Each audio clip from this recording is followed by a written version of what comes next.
Hey, shalom, shalom. Second. Bear with brothers for a second.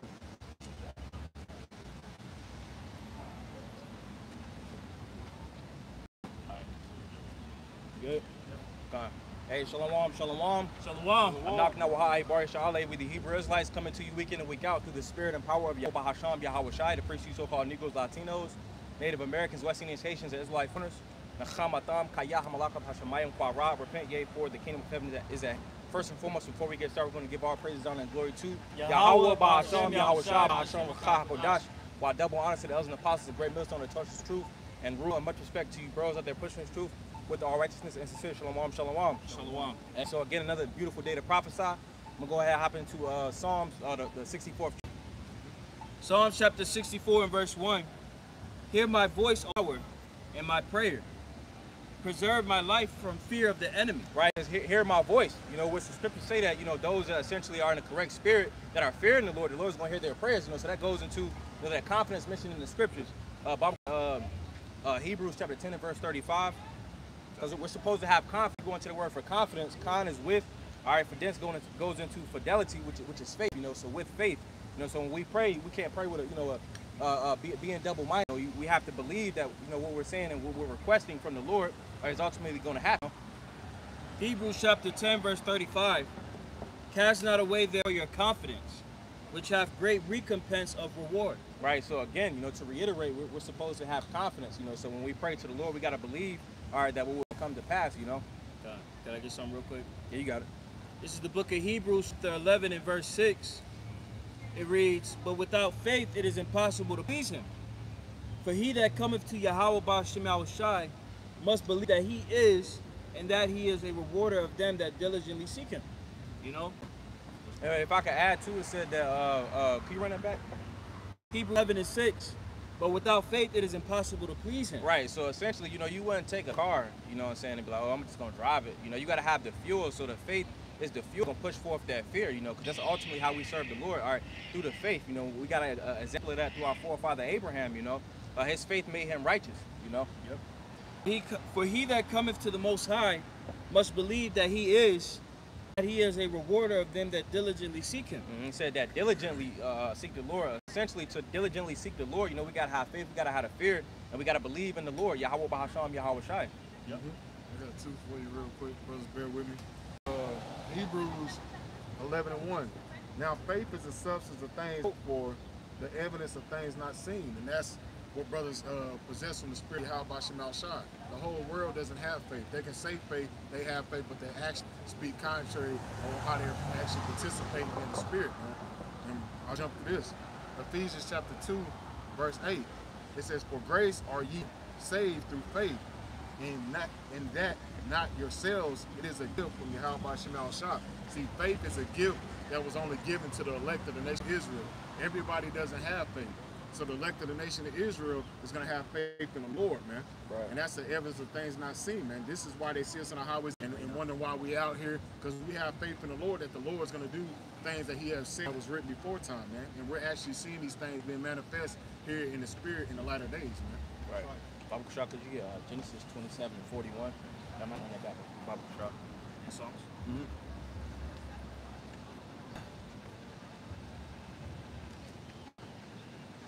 Yeah. Let me read back Psalms. Okay. This is Psalms chapter 64 and verse 1.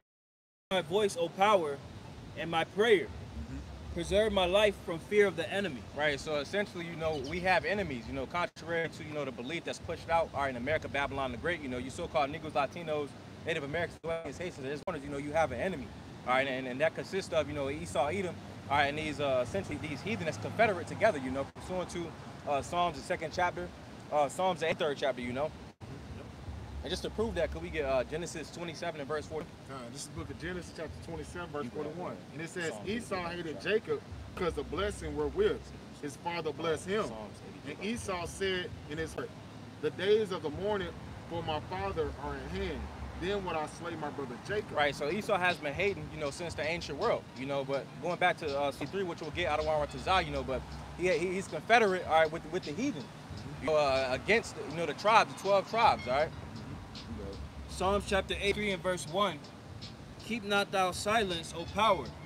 Hold not peace and be not still, O Yahweh Ba'ashem Yahushai. For lo, thine enemies make a tumult, and they that hate thee have lifted up the head. Right, it says lifted up the head, you know, because essentially they're conducting themselves in great pride. You know, they feel as if, you know, slavery, you know, genocide, you know, the things that they have done to the tribes, they feel as if they're not going to be judged for that. You know, chiefly Esau, Edom, and again, you know, those the nations that's confederate with Esau, you know, they're essentially in cahoots together. Yep. Continuing on, verse 3. They have taken craft counsel against thy people, and consulted against thy hidden ones. And going to the Israelites. And I don't know if I mentioned it, but pretty much Esau, Edom is a so-called, all right, it's 18 nations, all right, and 17 of those is against the tribes of Israel. Yep. That's why the whole world going into slavery. You know? I got something for you real quick. You have something? Yeah, Okay, Salakia. Okay, I got you. Here we go. This is Jeremiah. All right. Just back up what I said. Jeremiah 30 and in 16 it says, therefore all they that devour thee shall be devoured, and all thy adversaries, every one of them, shall go into captivity. All right, so that's all the nations. It says, and they that spoil thee shall be spoiled, and all they that prey upon thee will I give for a prey. So the payback is coming. All right, Revelation 13, 9 and 10. Here's the patience and faith of the saints. All right, so as you were bringing out Psalms 83, all right, all these nations were confederate against the Israelites, and the Lord hasn't forgot that. All right, Ecclesiastes 3 and 15, the Lord requires which has passed. You see what I'm saying? So at the end all be all in the kingdom of heaven, the world is going to bow under the Israelites, man. It is what it is. It's just true, right? Psalm chapter 83 and verse 4. They have said, come, let us cut them off from being a nation, that the name of Israel may be no more in remembrance. And that's essentially been their plan, you know, because to the understanding of the heathen, we have seen, you know, at different points in time in history, you know, pursuant to Judith the 5th chapter, you know, if they was able to keep us in a constant, perpetual state of sin, you know, they could essentially keep themselves at the top. You see, but that's not how it's going to go forever. You know, the Lord is essentially about to judge the heathen. You know. That was it. One more verse. Verse 5. For they have consulted together with one consent. One consent, again, going to essentially together. You know, they're all in this together, even though they push that, you know, they're against each other, they're together. Yeah. They are confederate against thee. Yeah, prime example of that, this whole New World Order. Everybody's on board.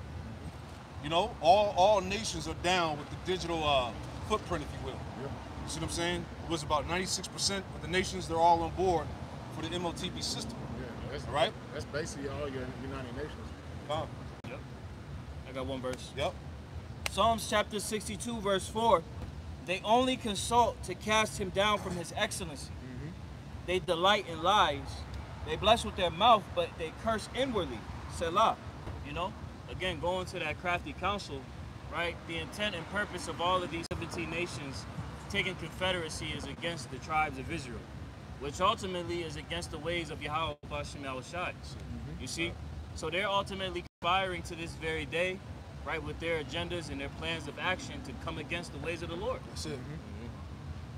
Yeah, and this is why you're seeing there are the talks of what AI getting out of control and things like that. Yep. Because they want to have a excuse to shut this shit down. Because when I say shut it down, that means it's gonna be a global affair, just like it took place in 2020, man.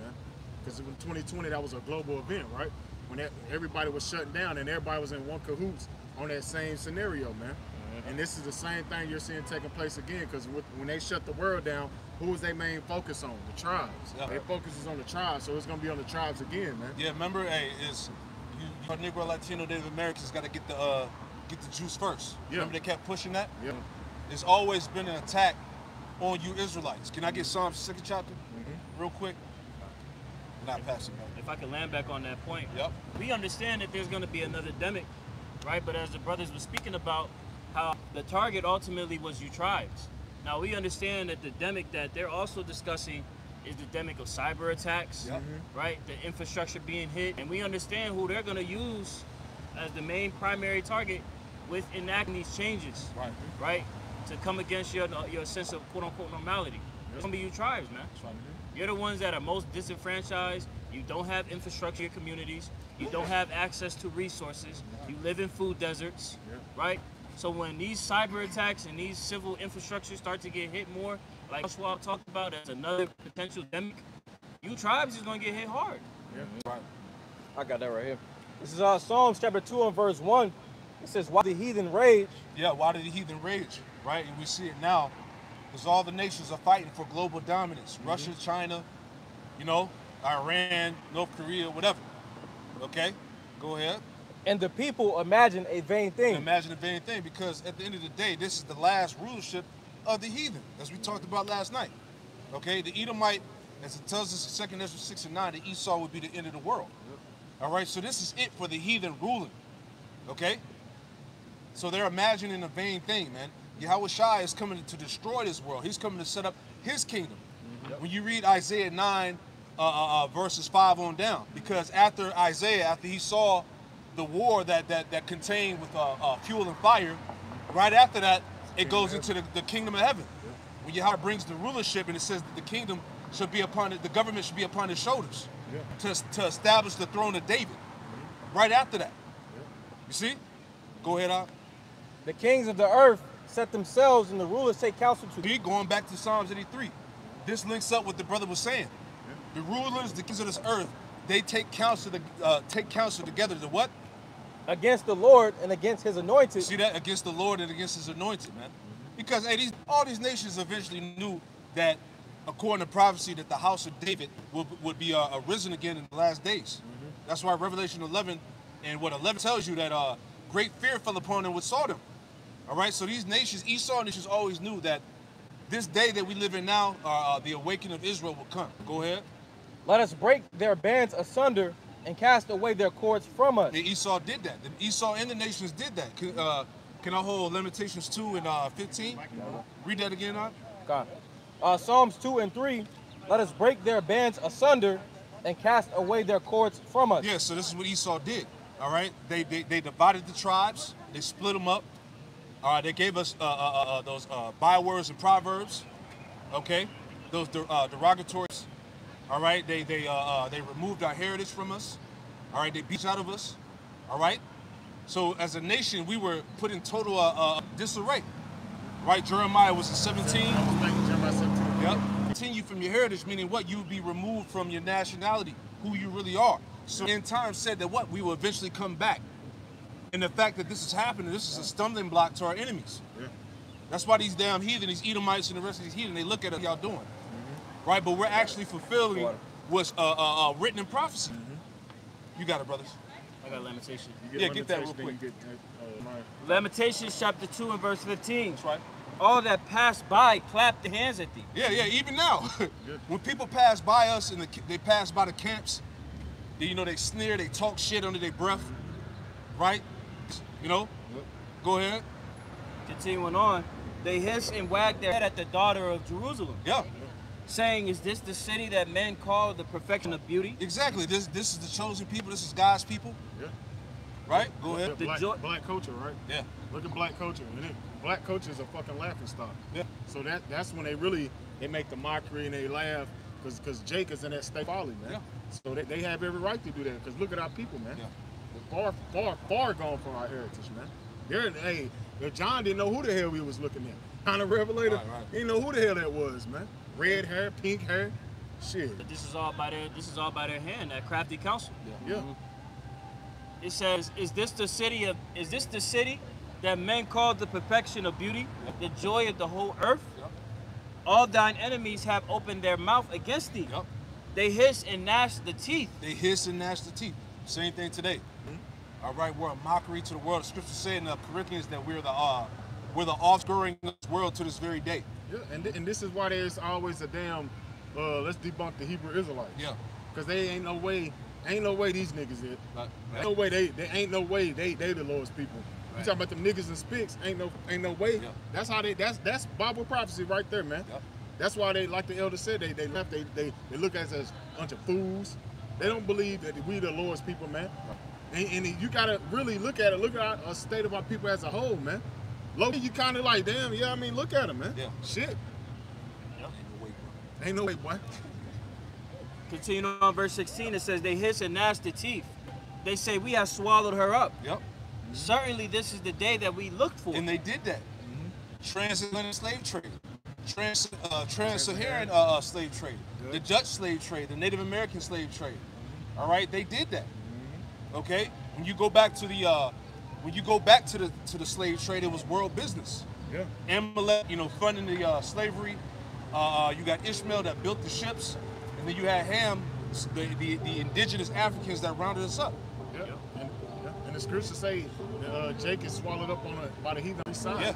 So that was fulfilling of Jake being in a Gentile state of mind. There you go. And discontinued from their heritage, man. Right. So these nations not gonna pay for that? Any more? Give me a little bit more. It says, we have swallowed her up. Certainly this is the day that we looked for. Yeah, this is the day that they look for, man. Remember, they celebrated, nations celebrated our downfall, man. Okay? Because remember, when King David was in authority, the nations were under his feet, man. That's why King David and Solomon had what? 40 years of peace. Yep. Right? Yeah, because King David, he had 40 right after he slain them, put them down, and then it was the kingdom was can't even talk, so like it was given to Solomon. He really had the 40 years of peace, man. Exactly. And then after Solomon, what happened? The kingdom split. Yeah. See what I'm saying? Go ahead, Doc. We have seen it. Verse 17, Yahweh have done that which he had devised. Yep. He hath fulfilled his word that he had commanded in the days of old. He hath thrown down and hath not pitied. And he hath caused thine enemy to rejoice over thee. So the fact that we're in this situation is all divine. It's of the Lord. Right. All right? It wasn't off the strength of the heathen. Even though the Lord, allowed that to happen, right? But it's all part of prophecy. We disobeyed, we rebelled against the Lord. He allowed our enemies to conquer us. Right. Right? Simple as that. That's really the most sensible reasoning when you really sit down and think of it, because I remember being a kid and looking into Nat Turner, reading about slave rebellions, reading about, the strength that these slaves, the resilience that they had, even up to the time of, now. And you're like, damn, how the fuck is it that these niggas was able to do this? There you go. These niggas? We bases of men. Bases of men? These detestable people was able to overcome my people. No fucking way. Yeah. But what it goes back to, like you said, Zaquan, it was divine. Yeah. Because there's no way that they would have been able to accomplish this on their own merit. Yeah. It was plenty of rebellions and battles with Judah, Gad, Reuben against Esau that don't really get talked about. You see what I'm saying? Levi, yeah. You see what I'm saying? But it was the Lord's will for us to go down. You see that? Any more? A little bit more. Come. And he hath caused thine enemy to rejoice over thee. See? He have caused thy enemy to rejoice over thee. They This is the day we look for. We found it. Yeah, We got that, They sent postcards back and forth. Jake being home. We was the gifts. We was the gifts, as the prophecy said we would be, man. Yep. He hath set up the horn of thine adversaries. Yeah, he set up the power. Yep. All right? Our enemies are the ones that's how it started with the head enemy, Esau. Yeah, Amalek. Chief house of Esau, man. So again, going back to the fact that all these nations came in agreement and conspired against the nation of Israel, and the Lord is getting ready to bring the payback. All right? Retribution is divine, man. Right? What we was holding? Lamentations, and then what was the other one? Jeremiah? Give me that real quick. God, it's Jeremiah 17 and verse 4. And thou shalt, and thou even thyself shalt discontinue from thine heritage that I gave thee. Yeah, and it was heavy. Like we brought out the history going back to the port of Judah on the west coast of Africa, where they put us on the slave ships. We had the tree of forgetfulness, right? Yep. Oh, yeah. Esau, with Ham and them nations was doing those spells. Yeah, the rituals. Those rituals fall away from our heritage, man. Even more. Yeah. Go ahead. And I will cause thee to serve thine enemies in the land which thou knowest not. For they have kindled a fire in mine anger, which shall burn forever. Right, so we're a living testimony, man. We're actually living prophecy, man. That we would fall against our enemies, and we would be brought to a land that we knew not of. This is why we're over here in the Americas, man. Right? Got any more? That was it. Con. I think there's more? Yeah, it's Con. Okay, Con. Jeremiah 17 and verse 5. It says, thus saith the Lord, be the man that trusteth in man, and maketh the flesh his arm, and whose heart from the Lord. And that's what happened with our people, man. That's why we fell away as a nation. We started putting our trust in the heathen. Started putting our trust in them false gods, man. And the idols. And what happened, man? That was a curse unto us, man. And the Lord put them curses in us, and now look at us today, man. And that's a living testimony. You see Jake still putting their trust in this goddamn system, man. Still putting their trust in the system, want to join hand in hand, and look at what's going to happen, man. The Lord has a special judgment for us, man. And not us just saying as a nation, man. Go a little more, man. Verse 6, for he shall be like the heath in the desert, and shall not see when the good cometh, but shall inhabit the parched places in the wilderness. That was it. God. Yeah, so You jump back. God. Psalm chapter 64, verse 2. Hide me from the secret counsel of the wicked. You Keep on. Yeah, you can. verse 1. Psalm chapter 64, verse 1. Hear my voice, O power, in my prayer.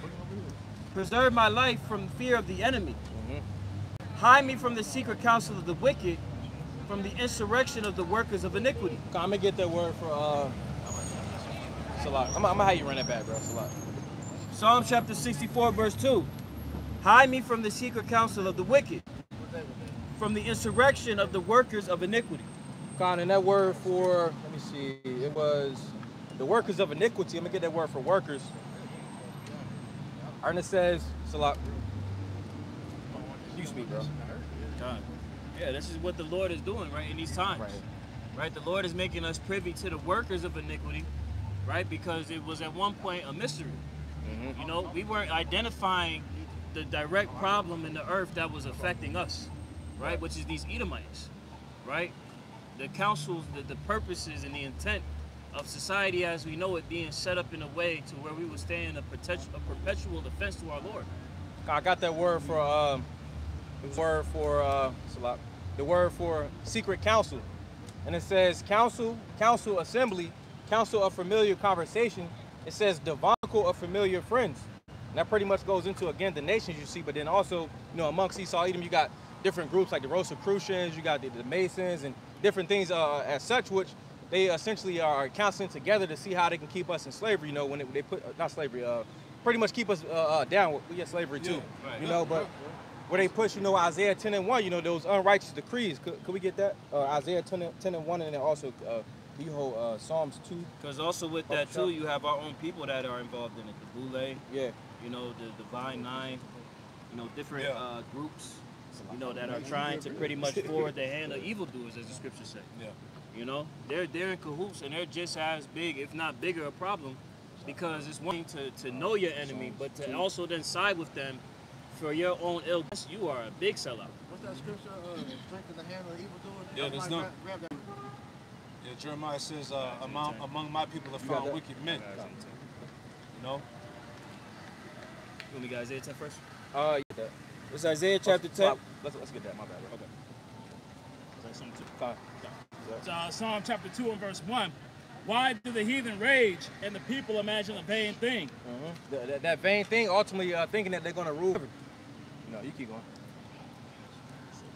We'll go down to verse 5. Kings of the earth set themselves, and the rulers take counsel together against the Lord. Right, and these different, G7 summits, these different, Bilderberg meetings, the Davos meetings. That essentially represents, to where the heathen are counseling together. The different leadership of the heathen is essentially, again, counseling. They're taking counsel. Against the Lord and against anointed, saying, let us break their bands asunder and cast away their cords. He that sitteth in the heavens shall laugh, and the Lord shall have them in derision. Then shall he speak unto them in his wrath, and vex them in his sore displeasure. Right, pursuant to Ecclesiastes 3 and 15, the Lord requires that which is past. When you go into the word for require, it goes into inquisition, all right, to make a righteous inquisition and to search out the counsels of the ungodly, you see. But then again, the Lord requires that which is past. See, the heathen are going to be judged for that. So I'm going to get this. As it said that the Lord will speak unto them in his sore displeasure. This is 2nd Ezra chapter 13, and we'll get verse 10. It says, but only I saw that he sent out his mouth as it had been a blast of fire, and out of his lips a flaming breath, and out of his tongue he cast out sparks and tempests. That's essentially going on concurrently, with the nukes. You see, but then also the chariots is going to be zapping, the heathen, all right, in 2/3. That's the Lord speaking to the heathen and his sore displeasure, forgot that priest had called for. This is Jeremiah chapter 23 and verse 14. I have seen also in the prophets of Jerusalem an evil thing. They commit adultery and walk in lies. They strengthen also the hand of evildoers, that none doth return from his wickedness. The Black Bootleg, right? Which pretty much the gatekeepers for our people, man. To keep our people underneath the hand of Esau, man. Pretty much Esau's lapdog and shit, man. That's it. Because a lot of, like you said, what's it called, the Divine Nine and all of that, those fraternities and all of that.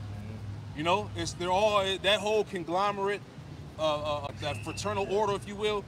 All right, it's just a bunch of sellouts, man. Yep. And it spans past, because most people, when they think about it, within the tribes, they put at the forefront Judah.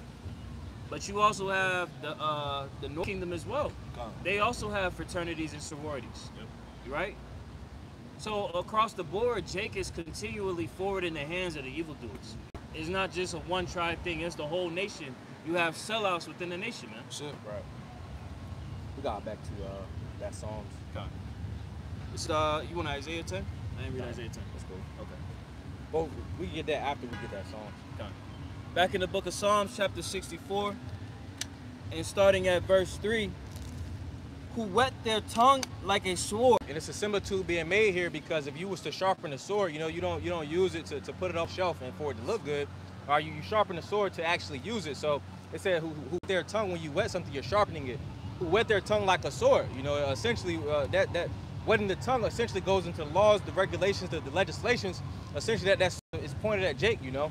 Right. And you think about it like whenever a blacksmith works on a sword to sharpen it, they have to put that over it when they sharpen it. Right. So like you said, the regulations, the laws, the decrees, he's continually at work. Right. That nigga non-stop around the clock. Micah 2:1. Yup. You know? It's in their power. Yep. You get the Isaiah 10:1. Isaiah chapter 10 and verse 1. Woe unto them that decree unrighteous decrees. Right, it said, woe unto them that decree unrighteous decrees. All right, woe means destruction, misery. You know, the destruction and misery to those in righteous decrees. You know, and decree is something mandated. So they pretty much came up with this mandate themselves. All right, it wasn't divine in nature. You know? And that right grievousness which they have prescribed. Right, that right grievous which they have prescribed. You see, all these laws and the different social constructs that's set up, all of that's set up against, you know, these so-called Negroes, Latinos, Native Americans. Yep. They're the ones that are prescribing it.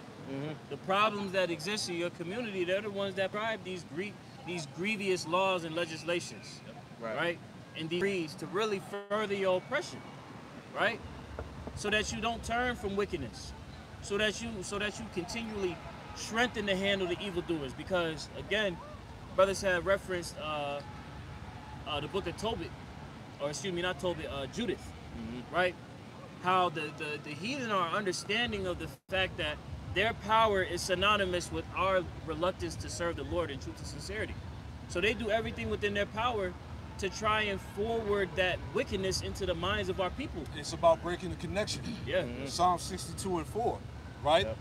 They only consult to cast them down from his excellency. It's all about disconnecting these people on this sign from their power. So by that happening, they can continue to reign over us, man. It's all spiritual, and they know that, right? That's why, hey, when you go back to the times of the temple, Nebuchadnezzar, first temple, then you had the sack of the second temple, 70 AD. Yep. The heathens knew that, you know, our connection to the temple, to the Most High. That's why it was always disconnecting us from the Lord. Right. You know. And that's why they were trying to disrupt the building of the second temple. It was like, oh fuck no. Yeah. Because they wrote the letter to Xerxes, right? Saying if you let these matter of fact, get that real quick. And Ezra. Yeah, Ezra. Yep. Where they say if you let these people, you know, they're gonna cause much trouble and all of that. Yep. Ezra, the 4th chapter. Okay. No, that's why they're trying to hinder the building now. It's all spiritual. That's why they're trying to hinder the word. They're trying to the videos. All right, they're trying to demonize us, whatever they can to put what's the word I'm looking for? To put that stain on the ministry, so to speak. Right. You know, Stigma. that stigma. Yeah. You know, so it's all spiritual. Ezra, start at the top. Got it? I get it. just to make the point real quick. I got it. This is Ezra chapter 4, verse 1. Now when the adversaries of Judah and Benjamin heard the children of the captivity building the temple unto Yahweh power of Israel, then they came to Zerubbabel and to the chief of the fathers and said unto him, with you. So you gotta understand the context. You had a remnant of Judah, all right, the southern kingdom, that came out of Babylonian captivity, all right, that were to set up to build the temple, all right. Go ahead. Let us build, pardon me, verse 2. Then they came to Zerubbabel and to the chief of fathers and said unto them, let us build with you, for we seek your power as ye do, and we do sacrifice unto him since the days of Esarhaddon, king of Assyria, which brought us up hither. But Zerubbabel and Yeshua and the rest of the... At the time, when you go back to 2 Kings 17, when the northern kingdom were moved out of Samaria, you had in the land. All right, you had heathens put in the land. Right? So these heathens actually thought that they had a connection with our power, that they were actual Israelites. Right? Yep. Go ahead. But Zerubbabel and Jeshua and the rest of the chief of the Israel said unto them, ye have nothing to do with us to build an house unto our power, but we ourselves together will build unto Yahweh power of Israel, as King Cyrus, the king of Persia, hath commanded us. Yeah, because King Cyrus gave the decree to rebuild the temple again, right? And it's the same thing now. You know, you have these Christians that try to say, look, you know, we want to build with y'all. How come we can't come together? Yep. All right. Go ahead. Verse 4. Then the people of the land weakened the hands of the people of Judah and troubled them in building. See, it's all spiritual, just like they did back then. They tried to trouble them from rebuilding. Right. Right? Jump to verse 11. God. Verse 11. This is the copy that they sent unto him, even Xerxes the king. Thy servants, the men of this side the river, and at such a time. Be it known unto the king that the Jews which came up from thee to us are come to Jerusalem, building the rebellious and the bad city. See, building the rebellious and bad city, and it's the same thing with us. Because now, hey, the city now, hey, Jerusalem is a people before it's a place. Right. So it's that same stigma. Right, went from an ally to an enemy, just like that. You know? Continuing on, verse 13, pardon me, verse 12 in the latter, building the rebellious and the bad city, and have set up the walls thereof, and joined the foundations. Right, now check this in verse 13. Verse 13, be it known unto the king that if this city be builded and the walls set up again, then will they not pay toll, tribute, and custom. They're not going to pay toll, they're not going to pay tribute or custom, they're going to rebel. This is why they wrote the letter to Xerxes, like, don't let them do this. Don't let them rebuild. Go ahead. And so thou shalt endamage the revenue of the kings. Keep going. Now because we had a maintenance from the king's palace, it was not meet for us to see the king's dishonor. Therefore have we sent and spied the king. Keep going. That search may be made in the book of the records of thy fathers. So shalt thou find in the book of the records, and know that this city is a rebellious city. Know that this city is a rebellious city. Go ahead. And hurtful unto kings and provinces, and that they have moved sedition within the same of old time. For which cause was this city destroyed? Right. So they were basically pleading with him, like, don't let them do this, because these heathen, they understand what happens when we're in our right mind, when we're connected back to our power. Right. That's why these devils are fighting tooth and nail to keep our people disenchanted. That's why you see all these videos coming about the Hebrew Israelites. It's this, it's that. You know, they don't know what they're talking about. It's a hate group, you know, to put that stigma upon us, man. Really shit. Yeah, hey, things are no different from back then and now. Okay? That's the point. You got that. Can I get a quick definition? Because that, like you said, is no different now, and it's just gonna get worse. Yeah. This is the definition of defamation. It says, the act of defaming, calumny, slander, or libel, and law of the injuring of a person's good name or reputation. Yep. It says the act of defaming, especially unjustified injury to another's reputation, a false accusation of an offense or a malicious misrepresentation of someone's words or actions. There you go. And that's what they're doing. You know, when they were told, no, you can't build with us, instead of just hearing them and accepting it, they took up arms, went all the way to Xerxes and said, nah, these people right here, they bad news. Yeah. But you just wanted to associate yourself with them a few seconds ago. Exactly. You know? But that's the times that we're coming into, where there's going to be defamation because the heathen can't partake in what we're doing, man. Yeah, they're not part of the covenant. You know? We got back to Go back to Psalms.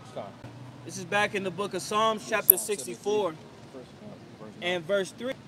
Who whet their tongue like a sword and bend their bows to shoot their arrows, even bitter words. Right, and they got a book out. It's called Silent Weapons, Secret Wars. All right, and essentially those silent weapons go into the different situations that Esau puts upon our people. You know, whether that be, you know, the food he puts into the communities. All right, the music, the drugs, you know, weapons, stuff like that. You know, all of that is essentially set there, all right, because it's weaponized against our people. You know, right. Going into to shoot. Going into how the weapons are shot, or let me read it again. Hey, that's the spirit. You can shoot out. Oh, see? Everything spiritual. It's war on Jake. Right. Crazy. Right. Let me keep going in there? Yeah, I'm how you run it back. Okay. Verse 3. Who whet their tongue like a sword and bend their bows to shoot their arrows, even bitter words. Could we get that Psalm? Book of Psalm chapter 73. Verse 9. Psalm 73 and 9. They set their mouth against the heavens. Right, because we got what? Psalms, the second chapter. Are they essentially speaking against the Lord, the wicked? They're speaking against the Lord, all right, and also knowing it, who is the Israelites, you know? They set their mouth against the heavens and their tongue walking through the earth. Right, that tongue walking through the earth. You know, if your tongue walks through the earth, essentially it's going into that, with their thinking, with their pretty much, mindset. His mindset, his enterprises. That's essentially what he's able to push forth on the rest of the people, you know. Yeah, all those policies. Mm-hmm. You also get Second Thessalonians verse 4, because everybody are outside of the elect is following, all right, the policies and the enterprises of this devil, you know. Yeah, the whole world, the whole world is under the vibration and mindset of the Edomite. Mm-hmm. See, why he has to be uprooted out of the earth. All right, because his way of thinking is not aligned in righteousness. This is why the earth is destroyed. This is why the people are rooted. This is why the land is defiled. Right? Because you have the unwise king that's ruling. Yep. The unwise king destroys his people, man. When the wicked bear rule, the people mourn. You see, this is why he got to go. Real quick. It's Psalm 37 and 35. I've seen the wicked in great power and spreading himself like a green bay tree. Right, and pretty much the scriptures, they say, you know, when the wicked are multiplied, transgression. Yep. You see, because, you know, the scriptures say, Malachi 1 and 4, you know, the border of wickedness. Yep. You know, so wherever they living at, you know, it's going to be wicked there, you know. Yeah. And now, you know, they're going to push forth that lifestyle, you know, hey, you know, do this, do that, and whole time they go back to something righteous, you know. And what the trees do, they spread their roots right underneath the ground, and then that covering right over the top, man. Right, so they have all bases covered, you know, with wickedness, man. Right. You know? That's why there's no healing of Babylon. This society is not going to be worth even trying to repair, because this is the fruit that's came out of it. Yeah. It's no way that you can, like, you have talks about the systemic oppression and how deeply woven the hands are in this system. Yep. You can't uproot that problem outside of just destroying the bitch. Yeah. You just gotta destroy it. You're not gonna uproot that nigga. Yeah. His hands is too deeply woven. Go back to Second Thessalonians. 2 Thessalonians 2 and verse 4. Who opposeth and exalteth himself above all that is called the Most High. Right, how does he do this? You know, it's essentially, Esau understands that, you know, the land Sabbath and, you know, essentially how everything's supposed to be ran, you see, but his role in this movie is to be opposite, and that's essentially what he does. He's a damn good devil, you know? Yeah.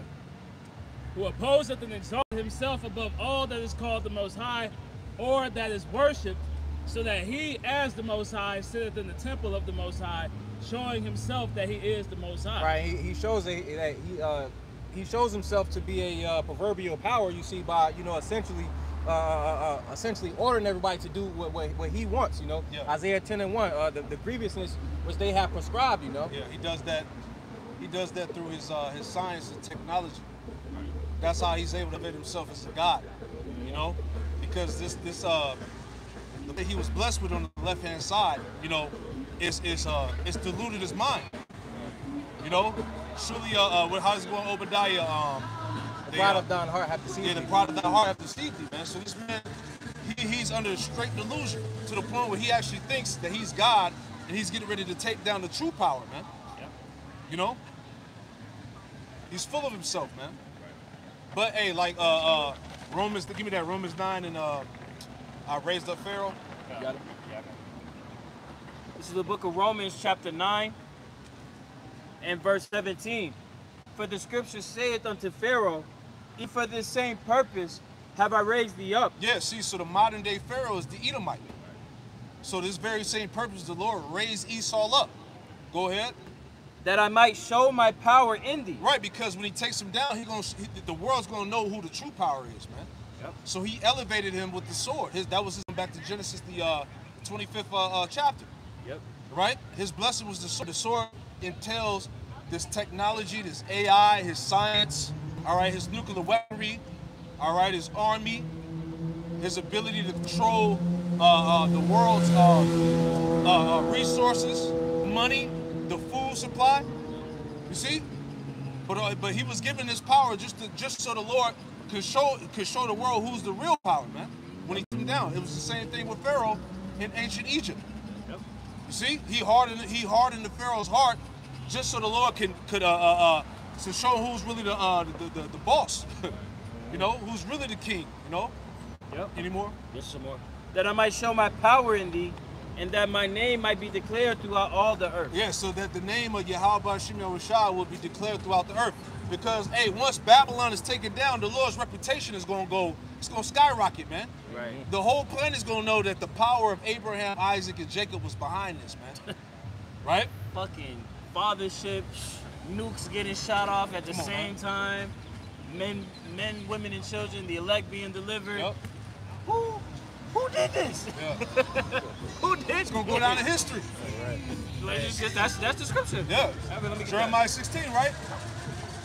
Because if it happened any other way, there might be some type of doubt that people would be able to have. You know, he has to make it happen in the most magnificent way possible, right? To prove that there's only one power that could do this. Come on, man. It's the ultimate Jake you dealing with, man. Yahweh Shai, man. Yep. He's going to come and invade this world in style, man. Yep. All right? Isaiah 19 tells you that first verse. He gonna come, he gonna invade Egypt in that fathership, man. And it said every idol shall melt, man. People will give up the spirit on the sight of Yahweh Shai coming on the scene, man. Yep. You got it. Jeremiah chapter 16 and verse 14. There you go. Therefore, behold, the day comes, saith Yahweh, that it shall no more be said, the Lord Yahweh liveth, brought up the children of Israel out of the land of Egypt. Right, because what's coming is overshadow what happened in ancient Egypt. Right. That's what's gonna be talked about for the rest of eternity, man. Yep. And to this day, niggas still be over in Egypt, doing fucking excavations, looking at the land, tours and things like that. You know, trying to figure out the history of that time. Yep. You know, the miracles that had happened. You know. Egypt is still looked at as a wonder of the world because you got like the ancient wonders of the world, the pyramids and the Sphinx. That's the ancient wonder. So Babylon, when this shit's destroyed, ain't gonna be no remembrance of this place, bro. The only And then- remembrance is going to be the deliverance. The deliverance, but then on top of that, the Exodus from here is gonna eclipse the one from over there, to where it's gonna be a new high holy day, man. Exactly. Verse 15.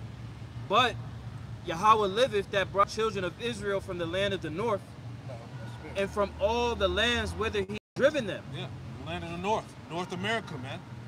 This deliverance that's coming, this second Exodus, is what's going to be talked about forever. Yep. Go ahead. And I will bring them again into their land that I gave unto their fathers. That's the point. You know? You got it out. Who's that? Verse 4. Yeah. This is the book of Psalms, chapter 64, and verse 4. That they may shoot in secret at the perfect. Suddenly do they shoot at him, and fear not. Could you get Psalms 37 and 14? But it says that they may shoot in secret at the perfect. Suddenly do they shoot at him and fear not. And which it says secret, you see, because ultimately they don't come out and say, hey, this is their plans, you see. Essentially, it's shown by way of, their laws. All right, pretty much harping on their laws. Pretty much they put it into their laws. They put it into the businesses. They put it into your jobs. All right, and favorite sectors of life, you see. But essentially, that's them shooting in secret at the perfect being the Israelites. Man, you got out in Atlanta. Basically, what they were doing in fucking the DeKalb County, they weren't charging the residents in that area for water for like months or years. And then what they did was they did a backdoor deal. They went to the city, said, look, all these people that live in this area have not paid water. Mm-hmm. So now what they're trying to do is take the homes from these people and say, look, you ain't never pay your water bill. Right. You talking about Flint? DeKalb County. Flint too. In Atlanta. Okay, yeah, Flint was like that too. But I wanted to add on to what you were saying, because not only is it with the laws, it's with the culture that they given Jake. That's how they secretly shoot the poor, because they gave Jake a whole belief system that's predicated upon them killing themselves. Exactly. You know? Destruction. Yeah, everything that our people 28:37. embrace as a culture is to your destruction, and you don't even realize it. It's embroidered in death and idol worship. Yeah, exactly. I'm gonna land back on your point. Pretty much going into the nigga culture, Mexican culture, Haitian culture. All of these things was created essentially to destroy our people. Yeah. So Deuteronomy chapter 28 and verse 37. And thou shalt become an astonishment, a proverb and a byword among all nations, whither the Lord shall lead thee. Right, no matter where Jake is, all right, in the world, essentially Jake is a proverb, Jake is an astonishment, a byword. And that word proverb or proverb or byword goes into a sharp saying.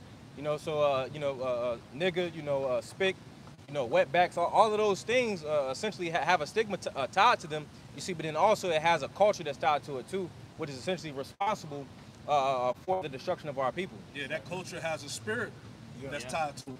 Yeah, demon. Yeah, it's demonic, man. You look at, the different things that Jake called themselves and they do. Like you said, it's a spirit, attached to it. Like we was talking about this last week. I went and did some research, like that mammy spirit dealing with the black woman. Go back in slavery, you got the big fat Jake woman. That's a demon that pretty much, that's manifested itself back then. This is why you see a lot of Eve's, fat. Because that's that spirit still on. Because when you look into it, that mammy spirit was pretty much, Boss spirit. That boss spirit, that, the independent woman. Yeah. That's the same thing that's being done now. Yeah, how she controls the man, she's over the man. Yeah. It's all that goes back to pretty much the Hamites, man. Yeah, exactly. Just like Apostle Hart said, that goes even with the hyenas. And that's the spirit that he calls a black woman that's the spirit of a hyena, man, ruling over the man. And then on the opposite side of the spectrum, you got the men who is naturally bred to be subservient, walk around with his head down, being ruled over by everybody. No confidence. No, what's that word? Preeminence of himself. Yeah. Which goes back to slavery as well, because you look into it, that's the Willie Lynch letter. All right, the Willie Lynch letter is essentially what the brother's talking about, of them secretly shooting at the poor, because you don't realize that that's still being implemented today. The same practices that you see, putting the man against the woman, putting the light skins against the dark skins, putting the youth against the elderly. All these things were tactics that Willie Lynch put in place, all right, that's still being pushed today. Got it. Did you get that Psalm 64:4 again? I'm going to put this in the commentary. Psalm chapter 64 and verse 4. That they may shoot in secret at the perfect. So do they shoot at him and fear not. Now, we read this in the David Guzik biblical commentary. It reads, suddenly they shoot at him and do not fear. David knew that his enemies fired their bitter words as arrows against him. And when they did, it didn't bother them in the least. They did not fear either David or the Most High. It says Psalm 64 emphasizes the deep nature of David's enemies. They use secret plots. They shoot in secret, attack suddenly, especially because David mentions an attack by arrows from a hidden or secret position. These enemies act like the ancient version of snipers. So you see it take place with Jake, right? They're being spiritually, right? Because these things aren't happening by accident, man. they're direct attacks right at their communities, man. Right? So it's like they're being sniped at and taken away one by one. Right? It's a key word in Psalm 64 is suddenly, meaning unexpectedly, without warning. David knew how dangerous it was in battle if a hidden archer is a sniper. If he could see and confront his enemy one-on-one, a warrior such as David liked his chances. But the hidden sniper was of great to be put down by an arrow he never saw coming. And this is what Jake is happening. They're getting hit with arrows that they can't see coming. That's why Esau has to move subtly as that serpent, man. Because when he works in the background, he knows he has even greater chances of taking people out, man. Yeah. Keep feeding them that gang shit. Yep. All right, keep feeding them that rap, that black shit. Keep the single parent homes going. Keep the black women in power. The diet. Yeah, keep their diet fucked up so they can't think. Yeah, and disguised as genetic disorders. Right. Shit, You know? it's a lot. You got it. Nah, in slavery, pretty much they would, if they didn't have a use for Jake, essentially when they was done with him, they'd hit him over the head and then, he dead. But, nowadays it's hidden in secret, because essentially it's low kill. They put it into the food. Yeah. It's a McDonald's on every street corner. So you got the Chinese food place right beside every food lion, right by the hood, It's a slow bleed. Because, like you said, back then they would just kill you. But now Esau wants to bleed you to the last drop because a little bit of use of you can make money for him. This is why you see Esau doing everything, whether it's people, the land. You notice you never see any open fields like that no more, man. Because every time Esau sees, that's an opportunity for him to build a parking deck or a mall or some type of shit. Yeah. He the way he thinks is some way we got to make money off of something, man. Capitalism. Capitalism, right? A little bit more. It says, David's enemies didn't use literal arrows, but they attacked him secretly, anonymously, without the courage to say things to his face. They shot at and shoots a man who has no way to defend himself. Man. And they know that Jake's defense had been removed, man. So now they shoot at you from afar, bro. They shoot at you from afar, knowing that if they came up to you and told you these things were not for your destruction, you'd be able to offset it in some way or form, man. Right? But instead, they do this to make you think that it's just a part of your culture. It's a part of your belief system, right? Perfect example of that.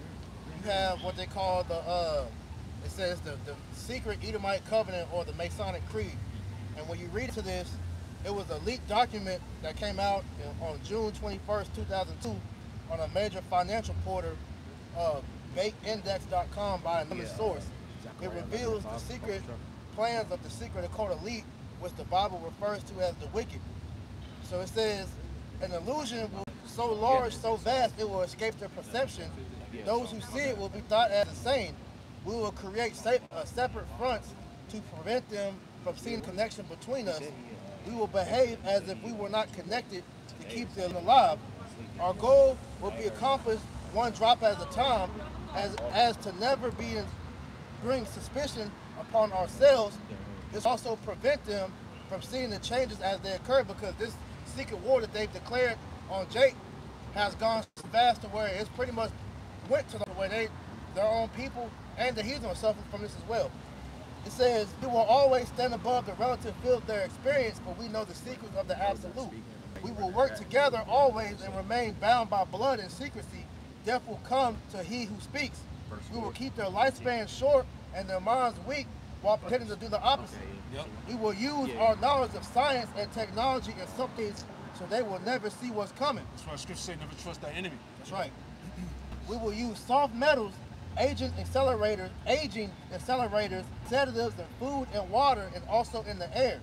They will be blanketed and poisoned everywhere they turn. The poisons will be absorbed through their skin, mouths.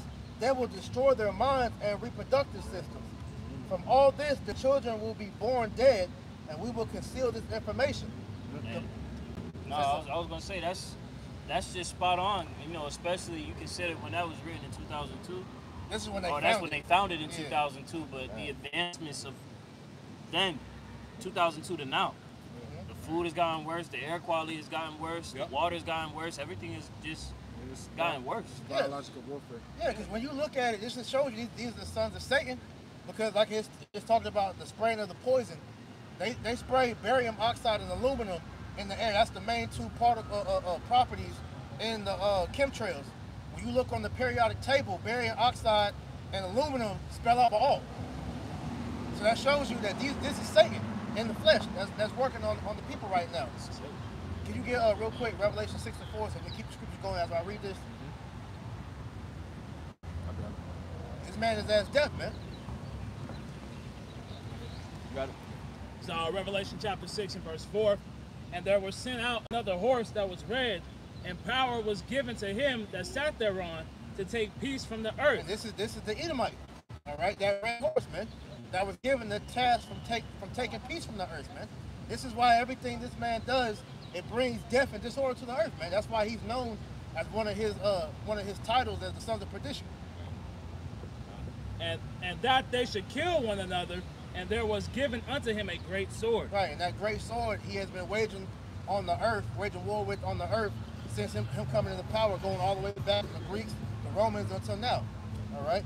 So continuing on, it says the poison will be hidden in everywhere that surrounds them, and what they drink, eat, breathe, and wear.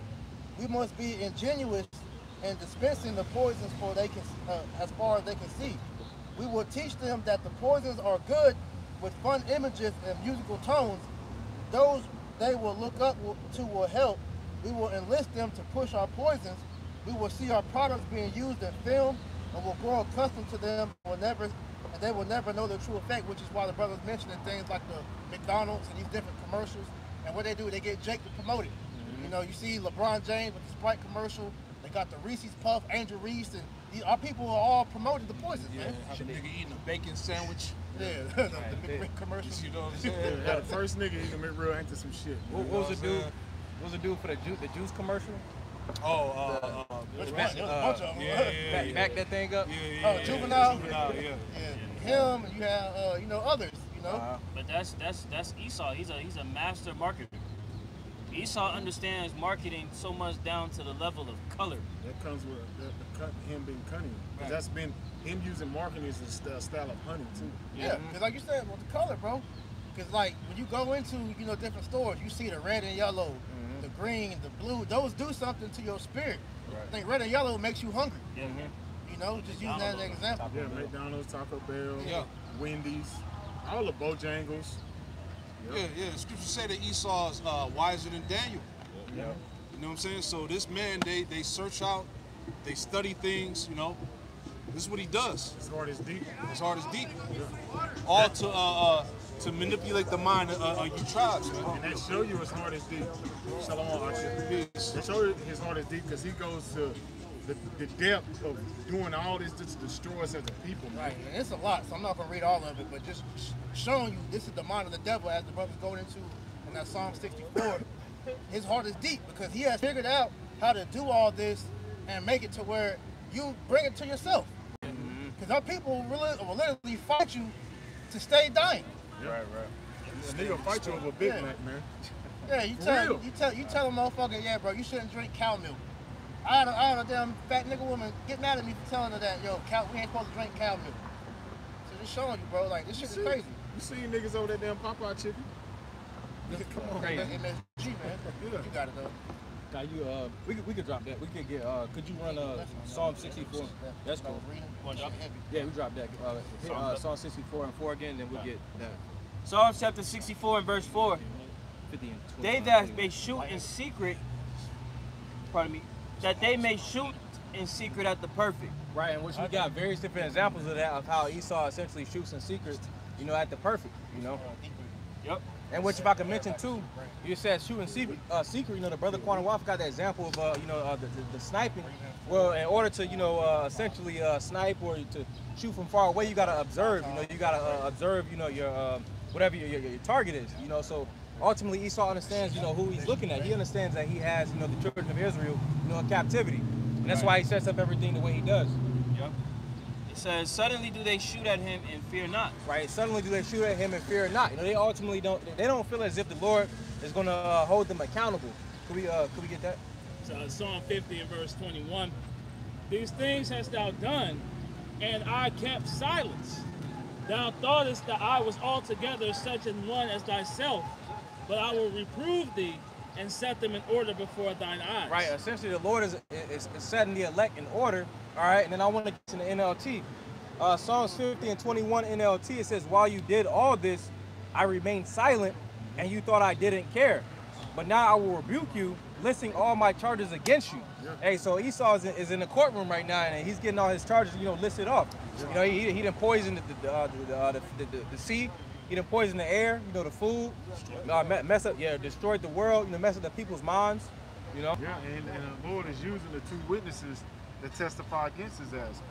Because the two witnesses see everything that he's been doing since his inception of Babylon the Great, man. We have the records on everything, man. And we have your actions according to Bible prophecy, what you be doing here in the last days that lines up with you being a biblical Edomites. Yeah, it's talking about the Inquisition, right? Mm-hmm. Yep. An Inquisition against the ungodly. Yeah. For their hurtful works, roughly paraphrasing. Yeah. Look at the earth, man. Look at the state of the people. Look at the state of the earth, man. Everything's dying under his rulership, man. This is why the Lord is grasping him out the way, because the Edomite ruler here destroy itself, which he's about to do anyway. Con, can you get a quick one? Can you get, you have something? Can you get, Con? Deuteronomy chapter 17, verse 6. Mm-hmm. At the mouth of two witnesses or three witnesses shall he that is worthy of death be put to death. But at the mouth of one witness he shall not be put to death.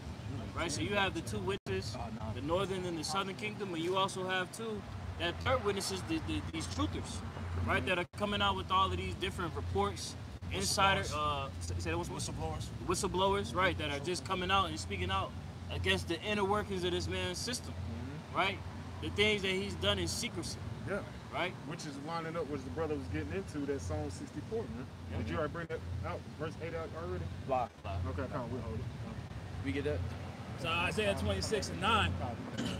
With my soul have I desired thee in the night. Yea, with my spirit within me will I seek thee early. For when thy judgments are in the earth, the inhabitants of the world will learn righteousness. Right, the inhabitants of the world will learn righteousness. And true righteousness is in equity and balance. Pursuant to Proverbs 11 and 1, a false balance is abomination. But when we see this planet Earth, everything's supposed to be ran in a perfect balance by Esau taking out, the pigs and the crabs, lobsters, and stuff like that. He's throwing everything out of balance, So ultimately, the earth is going to learn righteousness. All right, but right now, it's not being ran in righteousness, Yeah, Psalms 82 and 5, right? Mm-hmm. Because the scriptures say, pretty much pursuant to the wicked, if you teach the wicked, righteousness, some of that effect, Yeah. I can't remember what scripture it is. Will he not learn righteousness, something like that. Yeah. Okay, yeah. So Isaiah 26 and 10. Let favor be showed to the wicked, yet will he not learn righteousness. Right. In the land of uprightness will he deal unjustly. Right. Yeah, my bad. And will not behold the majesty of the Lord. Right, so even if you was to show Esau the correct way to do it, he's not going to do it that way. The way he was made in this movie is to be the wicked, and that's what he's going to be. But it was shown the way in the time of Cain and Abel. Mm-hmm. He knew the right way, man. Right. But his spirit was contrary to the right way, man. Yep. The Lord made him he didn't make Esau upright, man. And because these elites, they can end world hunger. Yeah. They can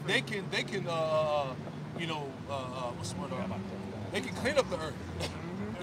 They can make it to where nobody's poor.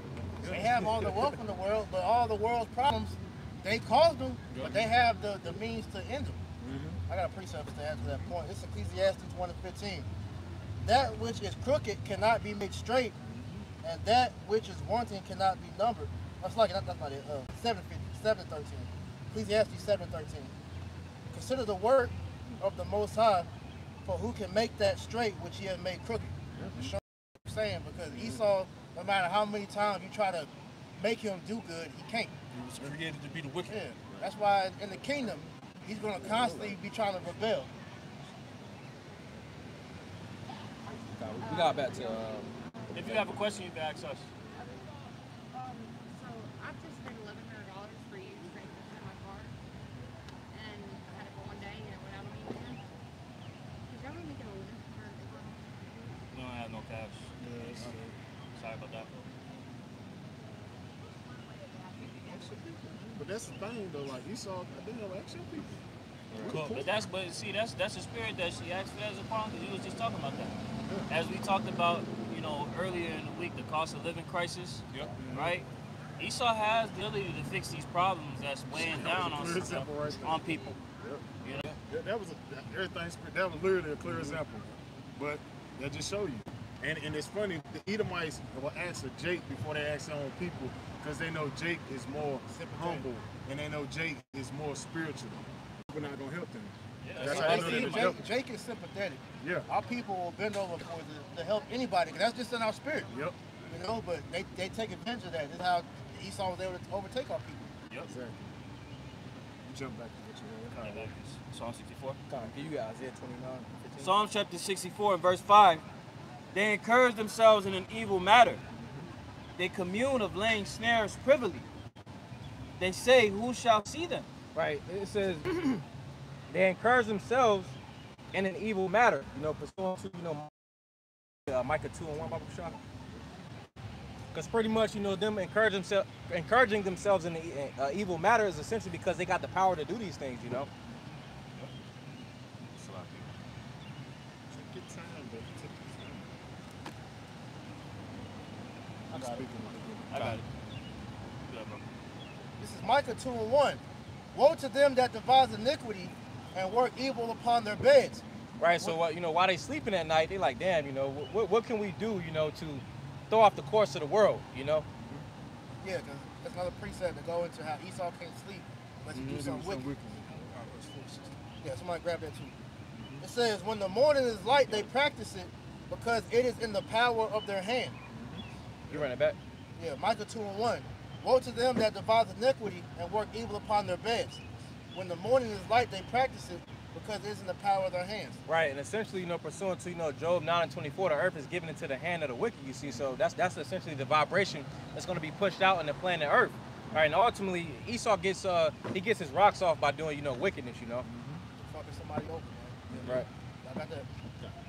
So Proverbs 4:16, for they sleep not except they have done mischief, and their sleep is taken away unless they cause some to fall. Right, and ultimately, the average person, after you have a hard day's work, you feel accomplished, you can get some rest, you see, but Esau's not like that, he doesn't get a good night's rest, all right, until he has planned some wickedness or some type of mischief. Yeah, just like in Jake's spirit, it's that conscience of when you haven't done things for the Lord, or you wrong somebody, you have that conscience and you make you feel bad. Yeah. It's like that for Esau if he don't fuck somebody over or go do some type of wickedness. He's some blood. Yeah, he's not fully fulfilled, and he knows he's on borrowed time, so he has to do everything he can to keep pushing his society. Like Alexander the Great. He conquered the world, under 12 years, something like that. And was sad about it. Because it was nothing else to do. It was nothing else That's to an destroy. Edomite all day. But see, you see that with the elites. That's a good example. You brought that up because the elites. It said that when you have all the money in the world, you pretty much become bored.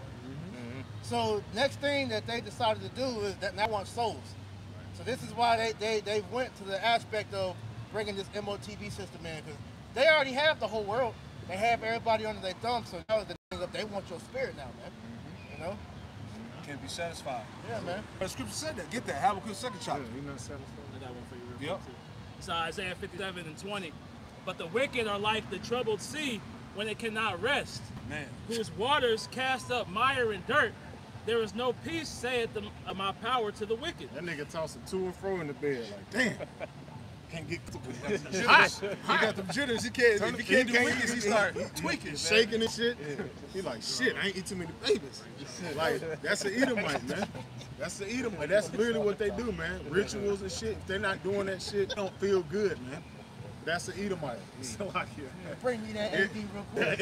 And get the foreskins. but you seen that though. You seen that with Madonna. Yeah. She said the same thing. Literally before she performed, she was like, I need that A, you know what it is, to the crown. She said that. That's an everyday Edomite, man. Even though she's primarily but that's a mindset of an elite Edomite. I ain't feeling right. I need that. I don't know about that one. I mean, yeah, Man, she's a witch. That's an Edomite, bro. Yeah. Habakkuk chapter 2 and verse Want me to start at verse 4? Yeah, you can't start with one. Habakkuk chapter 2, verse 4. Behold, his soul which is lifted up is not upright in him. Right, so you damn coons, all right, of our people. You got to understand that his spirit ain't right, man. There's no convincing him. There's no converting the Edomite, man. All right, there's no compelling him to be a righteous being. Right. He was created to be wicked. Go ahead. Right, that's why the brother had bread. Let favor be shown to the wicked. He will not learn righteousness. But you said this nigga has access to the resources. And he still is fucking off. Yeah. You got Jake. You got these Jakes that think they can befriend him and convert him. We tried that already. We tried that.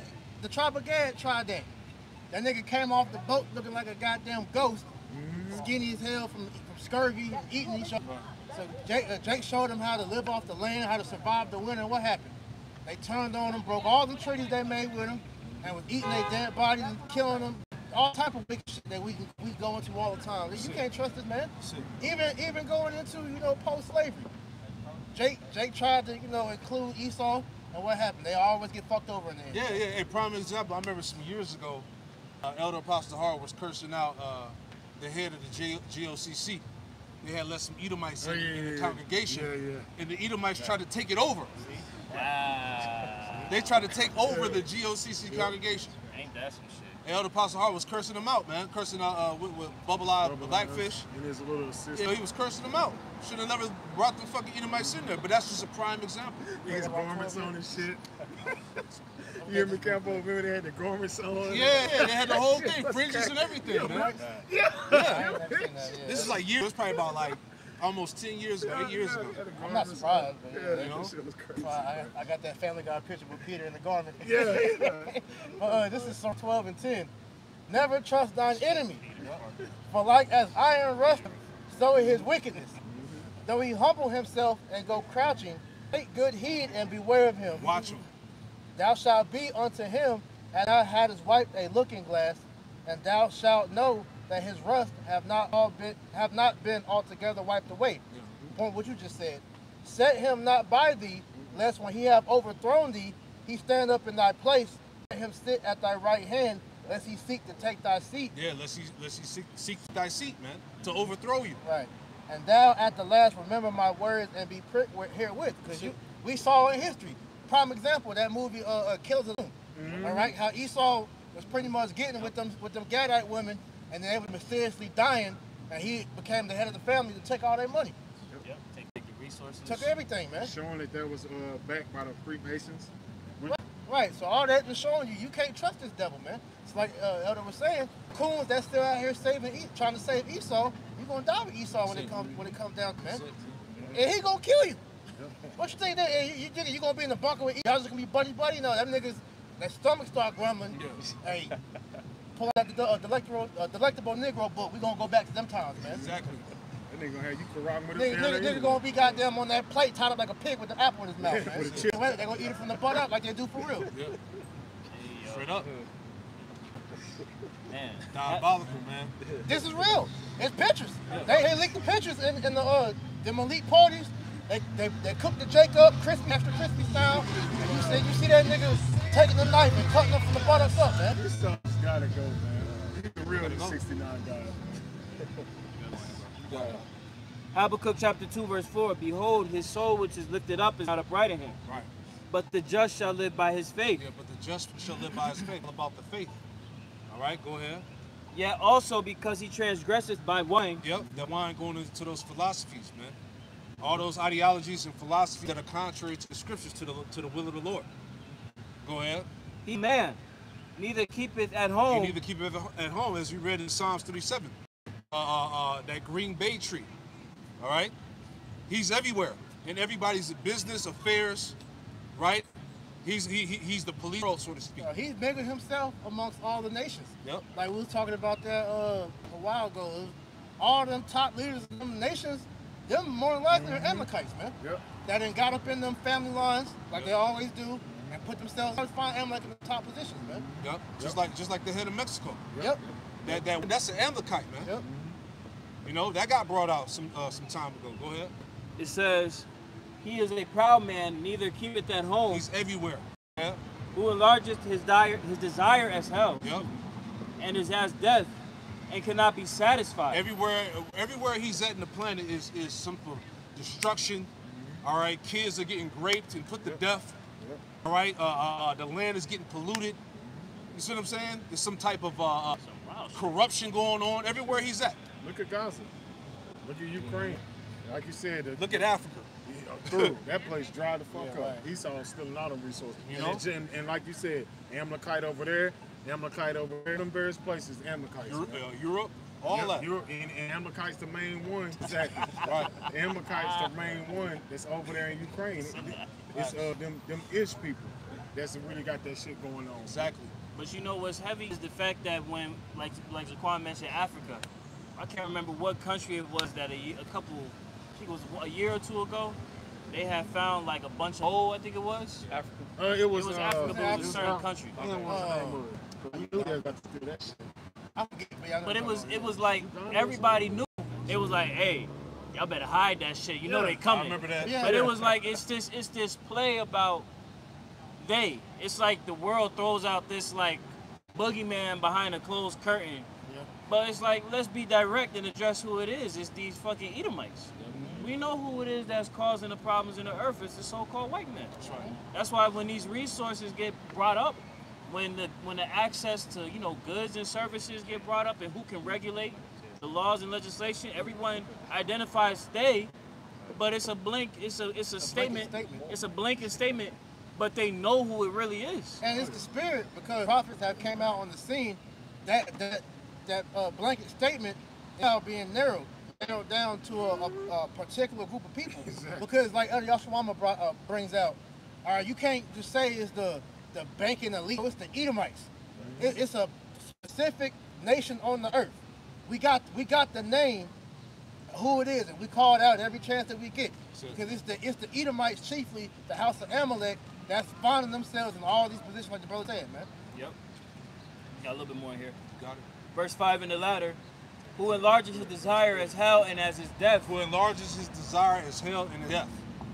Go ahead. And cannot be satisfied. He can't be satisfied. Here it is. He's been blessed with the sword. The Lord gave him the dew of heaven, gave him the resources, the land, the oil, all that. Even the people. He still can't be satisfied, man. It's not enough. It's not enough. It's not enough. He can't sleep at night. Like I said, he wants your soul. That nigga gotta take You hear niggas always say, Illuminati on my mind, soul, body. That's true. It's a greedy ass nigga, man. Yeah. Facts. That's why the Lord gonna beat his ass. But that shows you, like the scriptures say, man, this is the byproduct of what the flesh means. The scriptures talk about how the eye is never satisfied. He's the epitome of carnality. Exactly. Man. All day. Go ahead. Verse 5 in the latter, but gathereth unto him all nations, and heapeth unto him all people. Yeah, going back to when he saw that pottage. He couldn't wait. Hell no. He said, I'm at the point where I'm about to die. What does this birthright mean unto me? No foresight. Jake was like, shit, give it up. Yeah, that's it. Man, the fuck out of him. You know? Me ain't even cooked in here. Yeah, there you go. I'll take it. Only cooked me and lentils. You know? Then he would have despised it after he realized what he did. You know? To this day. Then when he got supplanted, all right, when his mother had him put on the garment, the hairy garment, to trick his father, now he want to slay his brother Jacob. Man, and it's crazy. That nigga never took accountability. Esau never took accountability. Still He can't never take said, accountability. man, I wish I had the mindset to have appreciated the blessing. That nigga said, nah, I'm just gonna slay my brother. But that's his spirit in general. Esau doesn't appreciate shit. Nothing sacred. Nothing's sacred to him, bro. As you see, all these burial grounds of Gadites that you didn't murder, and what they do, they tear the burial ground down with all the bones in the ground and build up fucking stores and buildings and all that shit over it, man. Right. I wonder why shit's haunted. But it's still, exactly. But it's still to this day, because Esau, you look on the comment board, you'll still hear Esau. You go to a Christian things breaking down Esau and Jacob, you'll still hear Esau on the comment board. Yeah, he stole the birthright. Niggas. They had a lawful agreement. Yeah. They shook on it. They shook on it.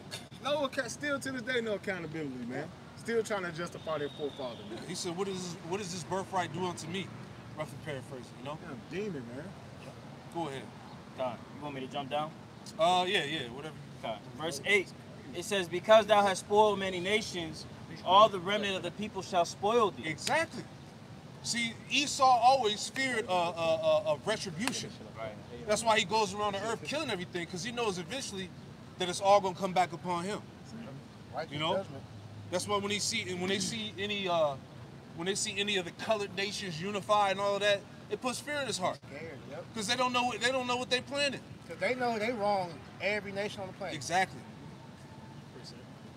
So Isaiah 14, and starting verse 5, the Lord of the staff of the wicked and the scepter of the rulers, he who smote the people wrath with a continual stroke. Yes. Matter of fact, the continuous stroke, it goes into what? The sanctions that he's put on these nations, the wars that he's caused, the war crimes, all of that, man. They sound Creed I was just reading. There you go. Yeah. Because that's not just in America. They've done that shit everywhere. Yeah. Oh yeah. Why is Monsanto worldwide? Yeah. Now certain countries have banned it, but still, it's still on these lands. It's a McDonald's. Why is it McDonald's in Japan and China, where you have the whole earth is to be a blue zone, where people are supposed to live long, prosperous lives, and this nigga is putting Taco Bell and Burger King and shit in these different countries. Like I was reading Dr. Bobby Price's book, he was talking about the Japanese. They used to live to be in their hundreds. Now it's only in certain blue zones over Japan. Everybody else over there fat. They can't even walk up steps and everything. You get old. Your body's not supposed to break down when you get in your 60s, 70s, and yet here you got niggas with walkers and canes. Yeah. Back all hunched Back over. all over and shit. Foot all swole. Yeah, it's crazy. You see these so-called foreigners over here, like prime example, like an Elamite, them Indians, right?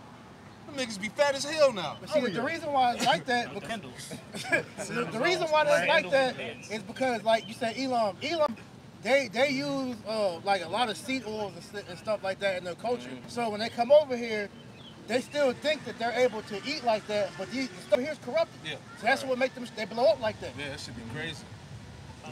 Women be big as shit. Big as hell. Like when I was young, when you saw them foreigners, man, they were skinny and everything. Yeah, they were small. The Japanese, the Indians, Even the northern tribe when they was coming over here, they was small, man. They were like you'll see Venezuelans, they was all skinny, man. Now everybody got The them food, big. bro, you get addicted. Like that video, they was giving ham the Sprite, how they was bugging out and they tasted the Sprite. It was like a crackhead, bro. Doritos. There was a comedian I was watching. He was talking about you watch videos of foreigners trying Doritos for the first time. That shit like crack to them. Damn, man. Yeah, they gave them porn and everything. That's man. why Brazil is suing them for the porn because the men are over there beating off and all types of shit. They weaponized corn. Yeah, you know, they suing them for that shit. That was man. a World War I tactic, man. Because it weakens the men. It weakens the mind because when you constantly letting off like that, it kills your drive to want to fight. Yeah, that's why you got OnlyFans. That's why you got Tinder. That's why you got social media. And look at the men of this society today. And who's running it? Amalekites. Exactly. Yeah, he's a Every avenue. Every avenue. They got it all covered, like the brother say. Every corner is covered, man. You got Continuous stroke, man. I'm Salah. Go ahead. Read it again. Isaiah 14 and 6. He who smote the people in wrath with a continual stroke, he that ruled the nations in anger, is persecuted and none hindereth. So like the brother said, man, hey, this devil has brought pain and suffering to the entire earth, man, right? Where like the brother said, it should be all blue zones, right? It's all red zones now, man, right? Everything is causing death to these people, and whether they realize it or not, right? You're supposed to live a lot longer, right, than you currently are, but because of the state of society, through the philosophy that these Edomites push, everybody's dying at early ages, man. Yeah. It's like 72 or 70, like 70 is the expected life. Yeah. The scriptures say you live to about in your 70s, 60 years. Yeah. You know, but that shows you because you come over here, niggas is smoking cigarettes. I say you eating all type of bullshit. You know, breathing and shit like that. It's destructive life over here, man. Yeah, we're not gonna see the age of our great grandparents or our grandparents' age. If we stay here, we ain't got that long, man. You know.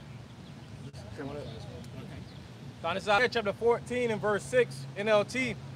You struck the people with endless blows of rage and held the nations in your angry grip with unrelenting tyranny.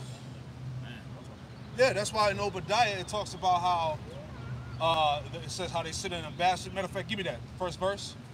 Let us prepare against her battle. Assalamu alaikum. You know? No, we're not Islam. Oh, my fault. No, you good. You good, man. Go ahead. Obadiah chapter 1 and verse 1, it says, the vision of Ibadiah Obadiah, thus saith the Lord concerning Edom.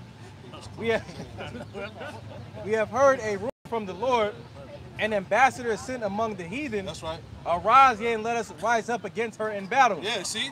So these nations are coming in and they're rising against her. Who's the her? Babylon, Edom. All right, all of these names are synonymous with Esau. Mount Seir, Babylon, Assyria. All right, who else? Idumea, right? That's all Egypt. It's all synonymous to Esau, man. Okay, that's the ruling power on the earth today, right now, which he would be the end of the world as well. Yeah, even you can tie Gog and Magog, because who's ruling that? Esau. Yep. The Russians. Yep. They ain't the original inhabitants of that Yeah, land. exactly. That's Exactly. Yep. Them Russians are Edomites. Ukraine, them are Edomites too. Australia, Yep. Edomites. Esau goes over to these different countries, murders and pushes out the natural inhabitants, and then takes over the identity of that land. Yep. Psalms 59:11. Yeah, They name lands after their own names. that's right. Now this is Bonsarah 13 and 3. The rich man hath done wrong, and yet he threateneth withal. The poor is wronged, and he must entreat also. Yeah, poor man is wrong, because here it is. The king, when you realize the purpose of what you're put here for, the people are supposed to serve you. So your kingdom thrives off of your servants, and yet this devil goddamn kills his servants to keep his kingdom running. Man. Verse 4, if thou be for his profit, he will use thee, but if thou have nothing, he will forsake thee. There you go. So once you have no more use of Esau, he'll discard you. Yep.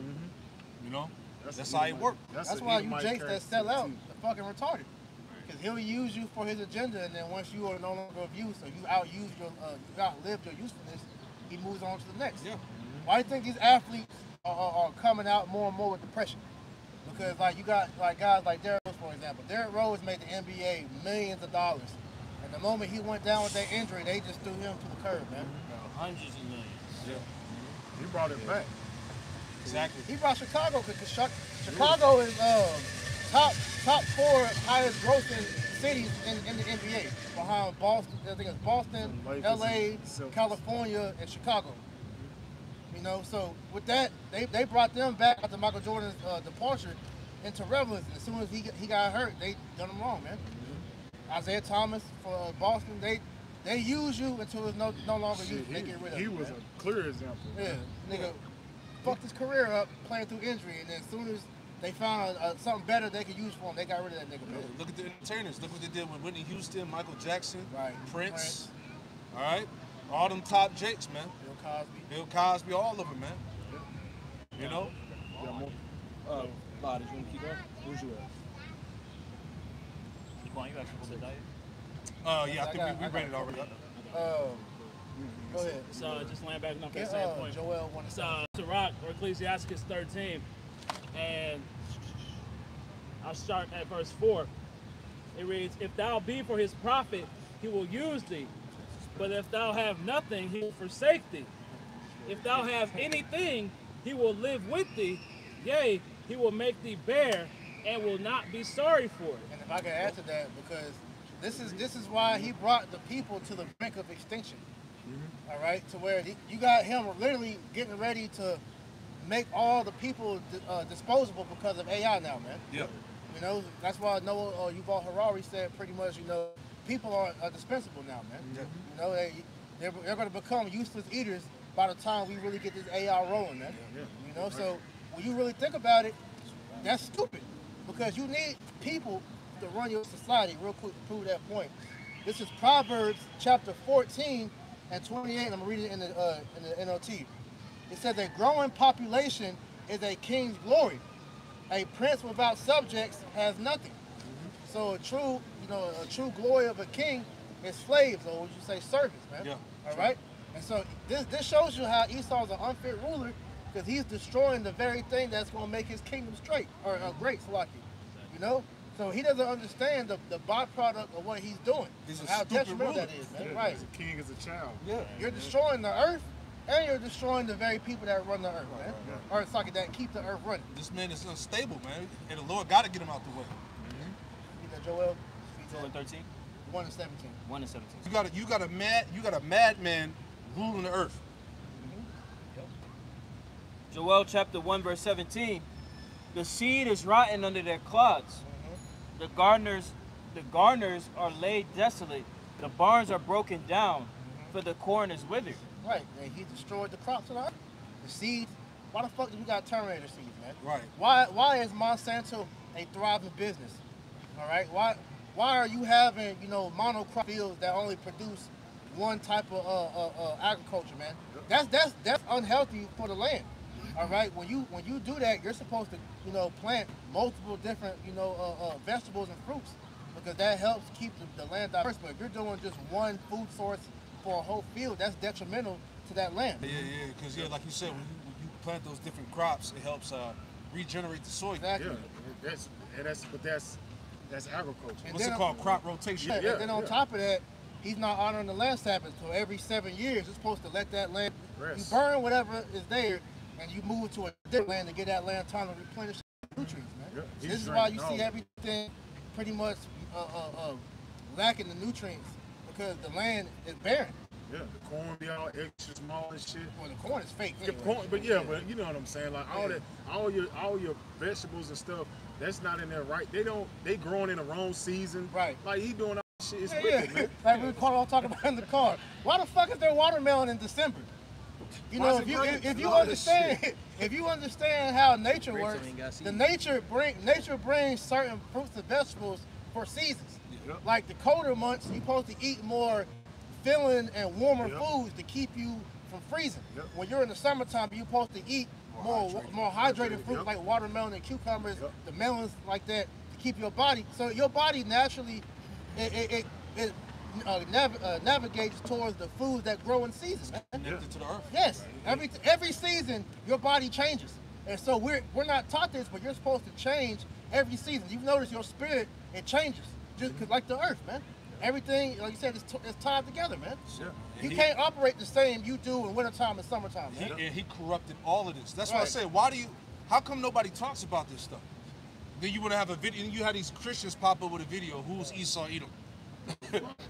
You know, Look around. who's responsible for this shit? That's what the scriptures say in Job 9 and 24. Matter of fact, give me that real quick. Right? The Bible puts a face to all the Because it's problems. like, it's like these things are being addressed, but we're the only ones speaking on it. That's right. But all of a sudden, nobody knows who the Edomites is. Yeah, he's done. Or when he's pointed out, it's hate. Yeah. I don't get that, man. You know, that's why you Jakes, that's in the spirit, and the Lord gonna put you to death. But you see how hypocritical that is, because you watch these crime shows, Esau had a fucking wall with all the people, and then they all connected to the main guy. Yeah. Well, the Lord has done that with you. Exactly. Exactly. You got it, brother. The book of Job chapter 9 and verse 24. That's right. The earth is given into the hand of the wicked. The earth is given into the hand of the wicked. Go ahead. He covereth the faces of the judges thereof. Uh-huh. If not, where and who is he? So if this man is not the wicked, then who is he? Right. Where is he at? All right. Who's doing this to the planet? Who's killing the people? Who's pushing all these wars? Right. Right? So that's the thing, man. And that's why, like you said earlier, the culprit has to be addressed. Right. Which is the biblical Edomite, man. Yeah, well, it's Right. the time of making blanketed statements Yeah. is done with, bro. It's a face and a name That's it. behind that, and the Bible calls that person out directly. Yeah. And our job as being the prophets is not to tiptoe around it. Yeah. We go right at it and show you who it is, man. Yeah. Like Scripture say, the righteous are as bold as lions, because Lord willing, the world the elect, we are the very creators that was with Yahushua back then that made all this. And it shows that because we don't want to give a fuck about this stuff being fucked up, man. Like if you go back to that Joel, we're gonna read a little bit more of that. Nobody else is talking about that. Like you said, you Christians got all this shit to talk about the Israelites, but why don't you talk about the problem that's going on That's in the what I'm world? saying. Who's destroying the planet, man? We're not responsible for that. These Christians don't have a biblical worldview. That's the issue. They're not But even outside of the biblical worldview, they have a skewed version of view of reality. Because you ask them what's wrong with the world, they'll give you all these tiptoed answers instead of going right at the problem, Yeah, man. exactly. Exactly. Well, I think that the problem with the earth is what you think with the Yeah, Lord? why is corn one of the major selling industries in America? Exactly. And why are you introducing this shit to children? What the fuck do kindergartners and preschoolers have to learn about gay and anal sex for? You know? Yeah. It's questions like that they don't want to answer. Occultism, I did the lesson on it. Right. Occultism is, it generates $2.5 billion a year. Damn. And that's witchcraft, sorcery, magic, tarot cards, astrology, praying to your ancestors and shit. Right? They sell Ouija boards in Walmart in the board game section, bro. I remember when I used to work at Target, I saw that shit. I'm like, what the fuck? So you got niggas dabbling with the dark arts in the kids section. Yeah. Showing this is the mistress. Come on, man. The Trying to get mistress the of fucking witchcraft. Monopoly Man. board. Nigga get the wrong board being that goddamn. And you wonder why all these fucking people are bugged out, man. People are possessed. People are walking around with demons and spells on them, man. Yeah. Right? They think they're not, but they really are. You get taught how to do shit like that early. It's cool. I never did it, but games like doing Bloody Mary in the back, that's conjured up demons, man. Yeah, Candy You Man know, and yeah, shit. Candyman and those shit. are demons that you're. Yeah. 'Cause that, you said that word when you were going into that video. It's called scrying. Yeah. You know, you talking to a dark screen, conjuring up demons. It's like this phone. You're doing that with this phone. Anything that's a black screen, TV, laptop, tablet, all this shit. You can, if you use that in that way, that's how you conjure these spirits out, man. It's crazy. Is that movie The Omen? Yeah. Even watching shit like that, they got demons, man. Yeah. All them scary movies. Say they you do watch, all that watch. shit. Remember, you watch them old ass, or you go to sleep and you wake up to them demonic ass previews for that shit. Yeah. That's why they tell you don't go to sleep with the TV on. That shit be putting spirits in the house, man. Man, that's why I ain't got that shit in my bed no more. I took that shit the fuck out. We finna have quietness. Go ahead, Doc. Joel chapter 2 and verse 18. How do the beasts groan? The herds of cattle are perplexed because they have no pasture. My goodness. Yeah, the flocks of sheep are made desolate. Yeah, the animals are oppressed, man. The fact that we have zoos and aquariums, that's high grossing businesses. Well, all that is a certified prison for animals, man. Yeah. That definitely Well, running around depressed and shit. Yeah, I saw an elephant at the zoo some years back when I went, man. That damn elephant was malnutrition and malnourished. Damn. Bones and shit. Yeah, it showing. didn't even have, like, you know, normally you see an elephant that has that nice gray coating. This nigga was like burgundy red. Damn. And like, he didn't even look right, man. See his ribs and shit. Yeah, you can see his ribs and shit. I'm like, damn. That's like on the SeaWorld and shit. You see that orca, when his dorsal fin is laying sideways, that's the sign of depression. And you be on there cheering and shit. He jumping up doing all them flips, bro. He's depressed.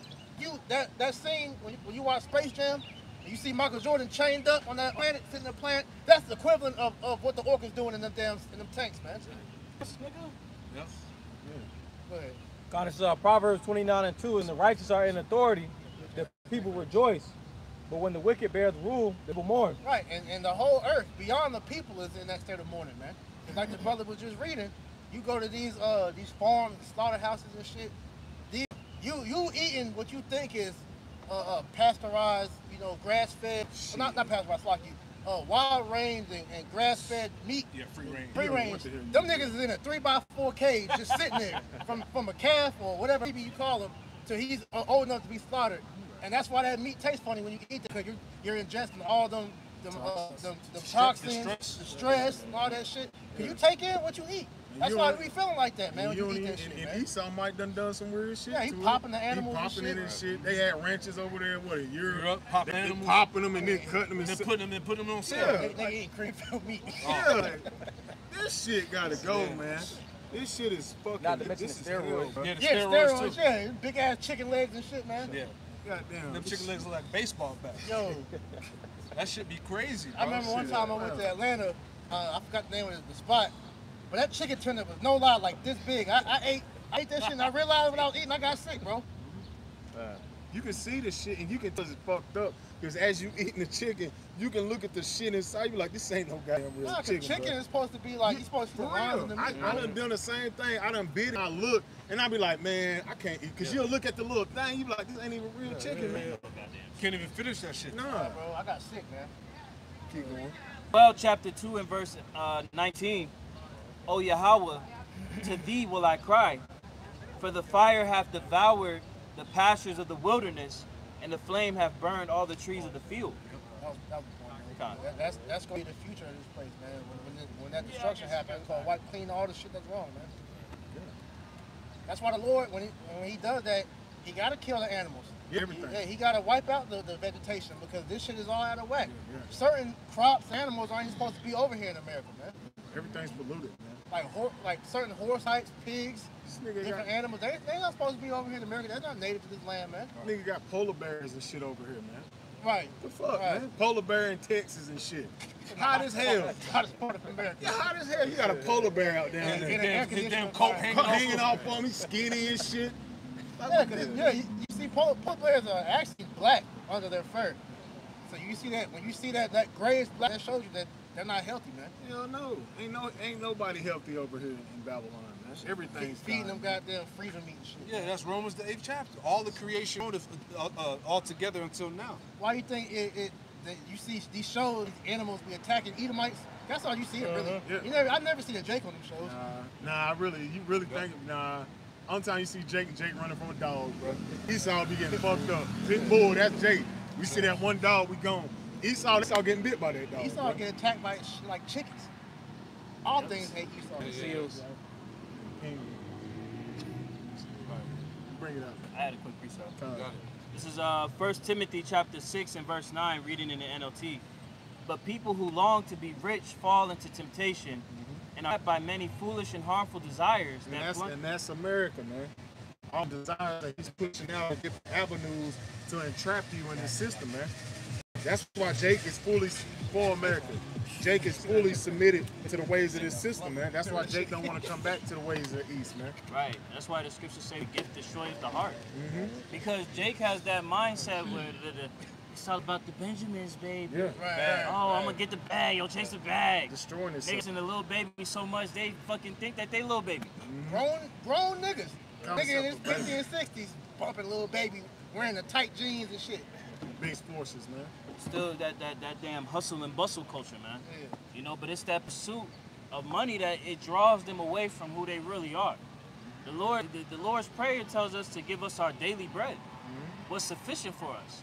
Yeah. That pursuit of money will drown your ass out. That's you having a covered spirit as your oppressor, because that's the spirit that Esau has, man. Exactly. He got the Bentley, now I want the Bentley. He got the big house, I want the big house. That's being a covet. That's the mindset of an Edomite, man. That's Esau to a T, man. He got to have what you got. And the law, it tells you not to covet, Covers our neighbor. yeah, I forgot exactly how it goes. Keep going.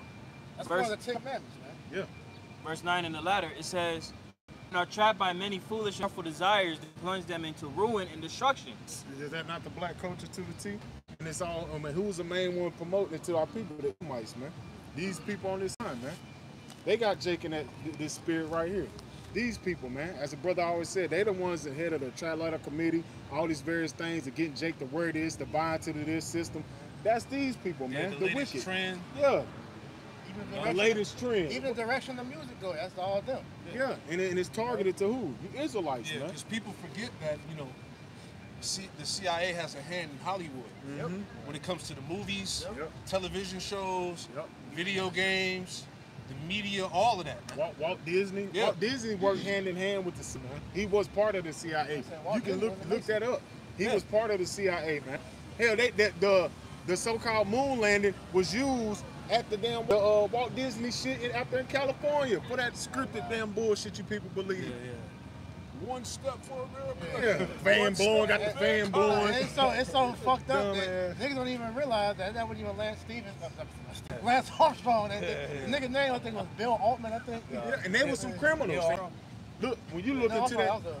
sorry, it was like I said Lance. Yeah, Neil Armstrong, yeah. When you look into the history of that, them so-called dudes that went onto the so-called moon, criminals back in Europe, they had come over here. So y'all be praising them to this day. You look up the history of them three niggas, they really were some criminals they brought over here to done that bullshit. all on the green screen. Yeah, all bullshit. on the green screen. Yeah, because there was an Edomite had interviewed, what's his name, Neil Armstrong. Neil Armstrong. That he caught him somewhere in a hotel lobby.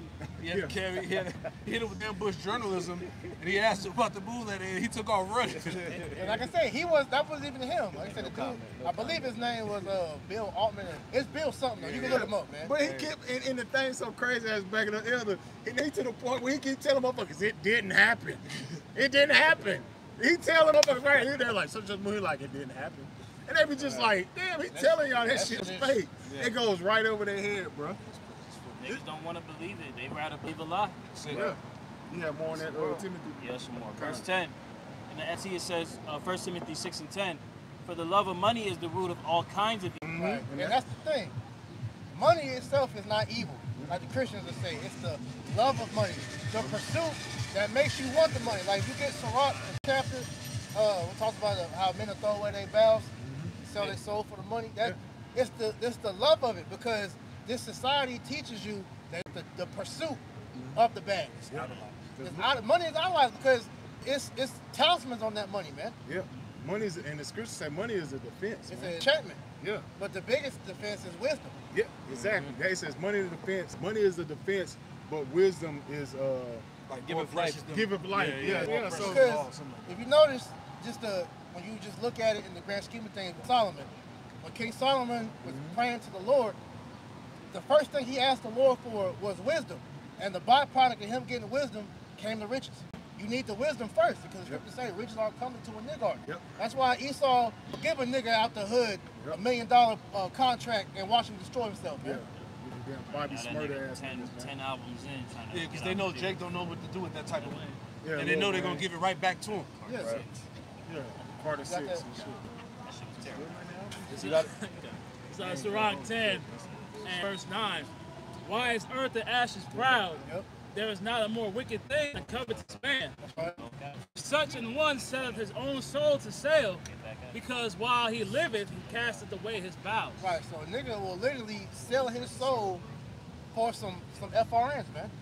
So like the brother was reading, all right, for the love of money is the, read that again, Baba Kashan. Timothy chapter 6, verse 10 in the NOT. For the love of money is the root of all kinds of evil. Yeah, for the love of money is the root of all kinds of evil. Because we're at a point in time where a nigga will do anything for a bag. And it ain't even got to be much. It could be just, as we see, like that movie Queen and Slim. Nigga did all that for that little bit of the nigga that sold out, the guy from the Black Panthers, Fred Hampton, they got $20 in the gas station. If it was $20, I can't remember, but it was cheap. It was a couple grand. You know, but it was cheap. Yeah, that nigga burned through that shit in less than a year, more than likely. We looked up Judas Iscariot, how much those shekels was worth. Yeah, when he worked couple thousand. Like, Nothing. nothing. Nothing, bro. And we're at the point where niggas will do that shit for less. Yeah. Oh yeah, most definitely. Niggas do that shit for Uber Eats. Give a nigga 8 weeks free rent. or some fucking Jordans. Oh yeah, for real. PS5, Dollar Hennessy, I got a preset for that if I can. I got a little bit more. Okay. It says, and some people craving money have wandered from the true faith, pierced themselves with many sorrows. But I just wanted to add that because brothers was talking about, you know, we have identified the wicked in the earth. He has been made very clear who he is.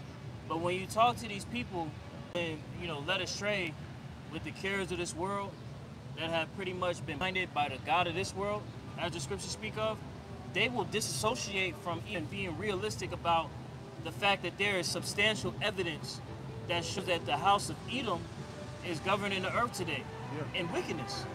They don't care because their whole mindset is like, look,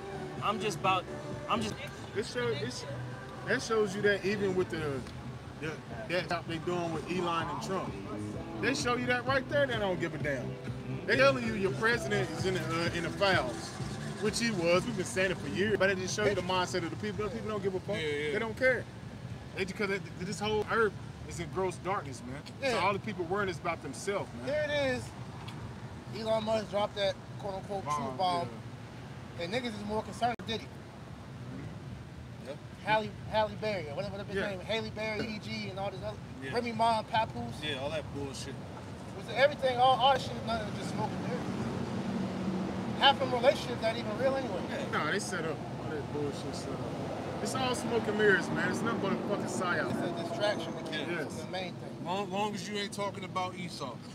That's the main thing. Esau, AI, all as long as you ain't talking about the war, tensions of World War III, the prophecies, the rise of the MOTB system, the fall of the economy. As long as you don't have them in your mouth and you're distracted with folly, you're good. and you're not repentant to Yahweh.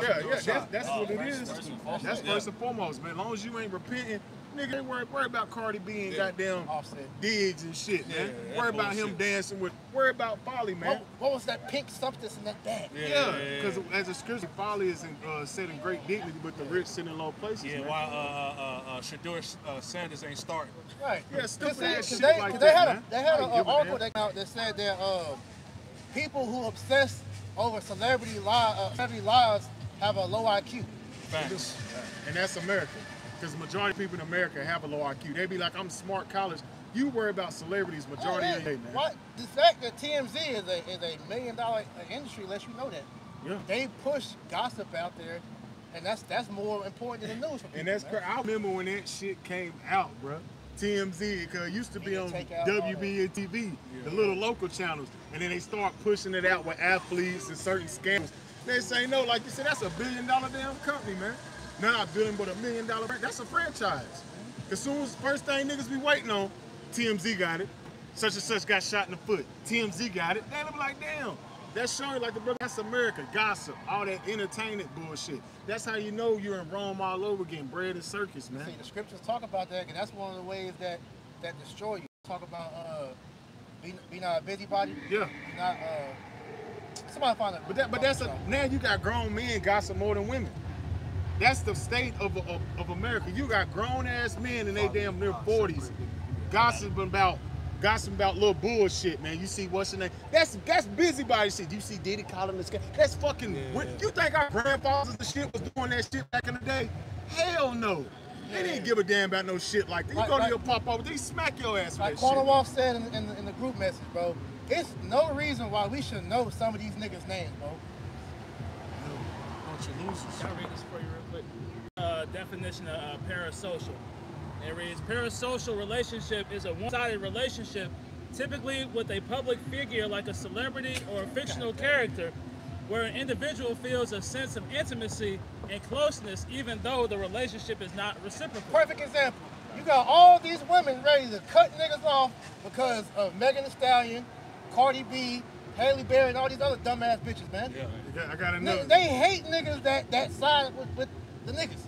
I got another example. Bitches program. Niggas will kill you over LeBron Michael Jordan debate. Yes, that's happened. That's what I said. There'll be a barbershop talk, and they feel like they know Jordan, like they sat right beside him or some shit and was tying his shoes. That's my cousin. That's like, on my daddy's third side. Like they will kill you over a dumbass debate like that, but that's a clear definition of that shit right there, man. It says, it's a perceived connection that stems from media consumption, like watching TV or following social media. The media is not that media goes back to witchcraft. Stupefied the people. Yeah.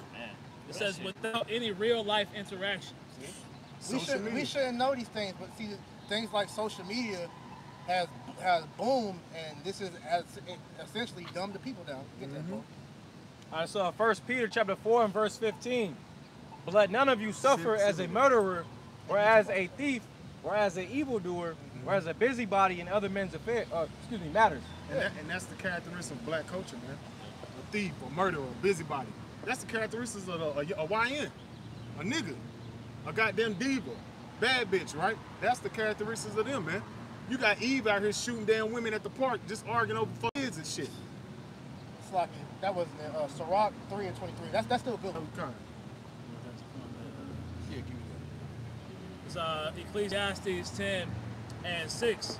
Folly is set in great dignity, Right. and the rich sit in low place. Yep, folly. Folly is set in great dignity. Folly is exalted in the society. Anything that's stupid, anything that dumbs down the people, that keeps you distracted, that's the main focus, right? And like you said, going back to Rome, the bread and circus, man. People can't have enough of that shit, man. Yeah. You know? Because this is the same thing that was going on then, where you had chefs and people of non-importance put up like gods. Yep. We know this is Rome all over again, man. Yep. Yeah, because when you watch TV, what they say, the new drama series, some shit like that, Yeah. and you be like, ooh, man, he popped her, and you be like, oh, that shit, because it's the drama. The Bachelor. Yeah, stupid ass shit. Goddamn, what was it, Flavor of Love. No, reality TV. Yeah. That dumb shit, Remember man. this R. Kelly in Yeah. the closet. The closet, Yeah, yeah. like a little Yeah, series. yeah, Oh, yeah, they trapped in the yeah, closet. yeah, Yeah. like the drama shit. Everybody was into that shit. Yeah, man. we What's you gonna happen? yes, Bro, that shit was what's like gonna happen 15 next? something videos. Yeah, goddamn. But that's what they push this system, yeah, man. that shit, yeah, That everybody was drama into and that, shit, yeah. man. You know? But that's the follow. Yeah. You said Sirach 3 and 20. 3 and 23. God, this is Sirach 3 and 23. Be not curious and unnecessary, That's it. for more things are shewed unto thee than men understand. Right, so this is why at the end of the we're not supposed to know all this shit that's going on with these people. Here it is, you got, like you said, people invested in these celebrities' lives more than stuff that they know about. Right. A motherfucker can tell you Cardi B's whole life story, but don't shit about what's going on overseas, man. Right. Don't know what's going on with AI, but shit. They can tell you how her Offset and Stephon Diggs little love triangle going, man. Yeah, all into that shit. Cause social media, man. Social, that shit got. I hate social media. I don't see what niggas see in Cardi B now. That bitch is a hoe, man. BBL, all these bitches. Face washed up. all these women are doctored up anyway. BBLs, Ain't all nobody types real, of shit, man. Ain't nobody real no more, man. You know?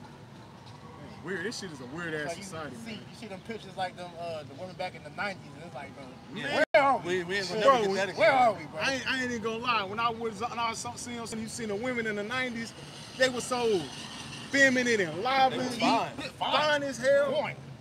Now you look at these bitches, you be like, what the hell is that? Yeah, yeah. Like our women weren't even wearing makeup and shit like that. You didn't look at them lustful. You looked at them like, damn.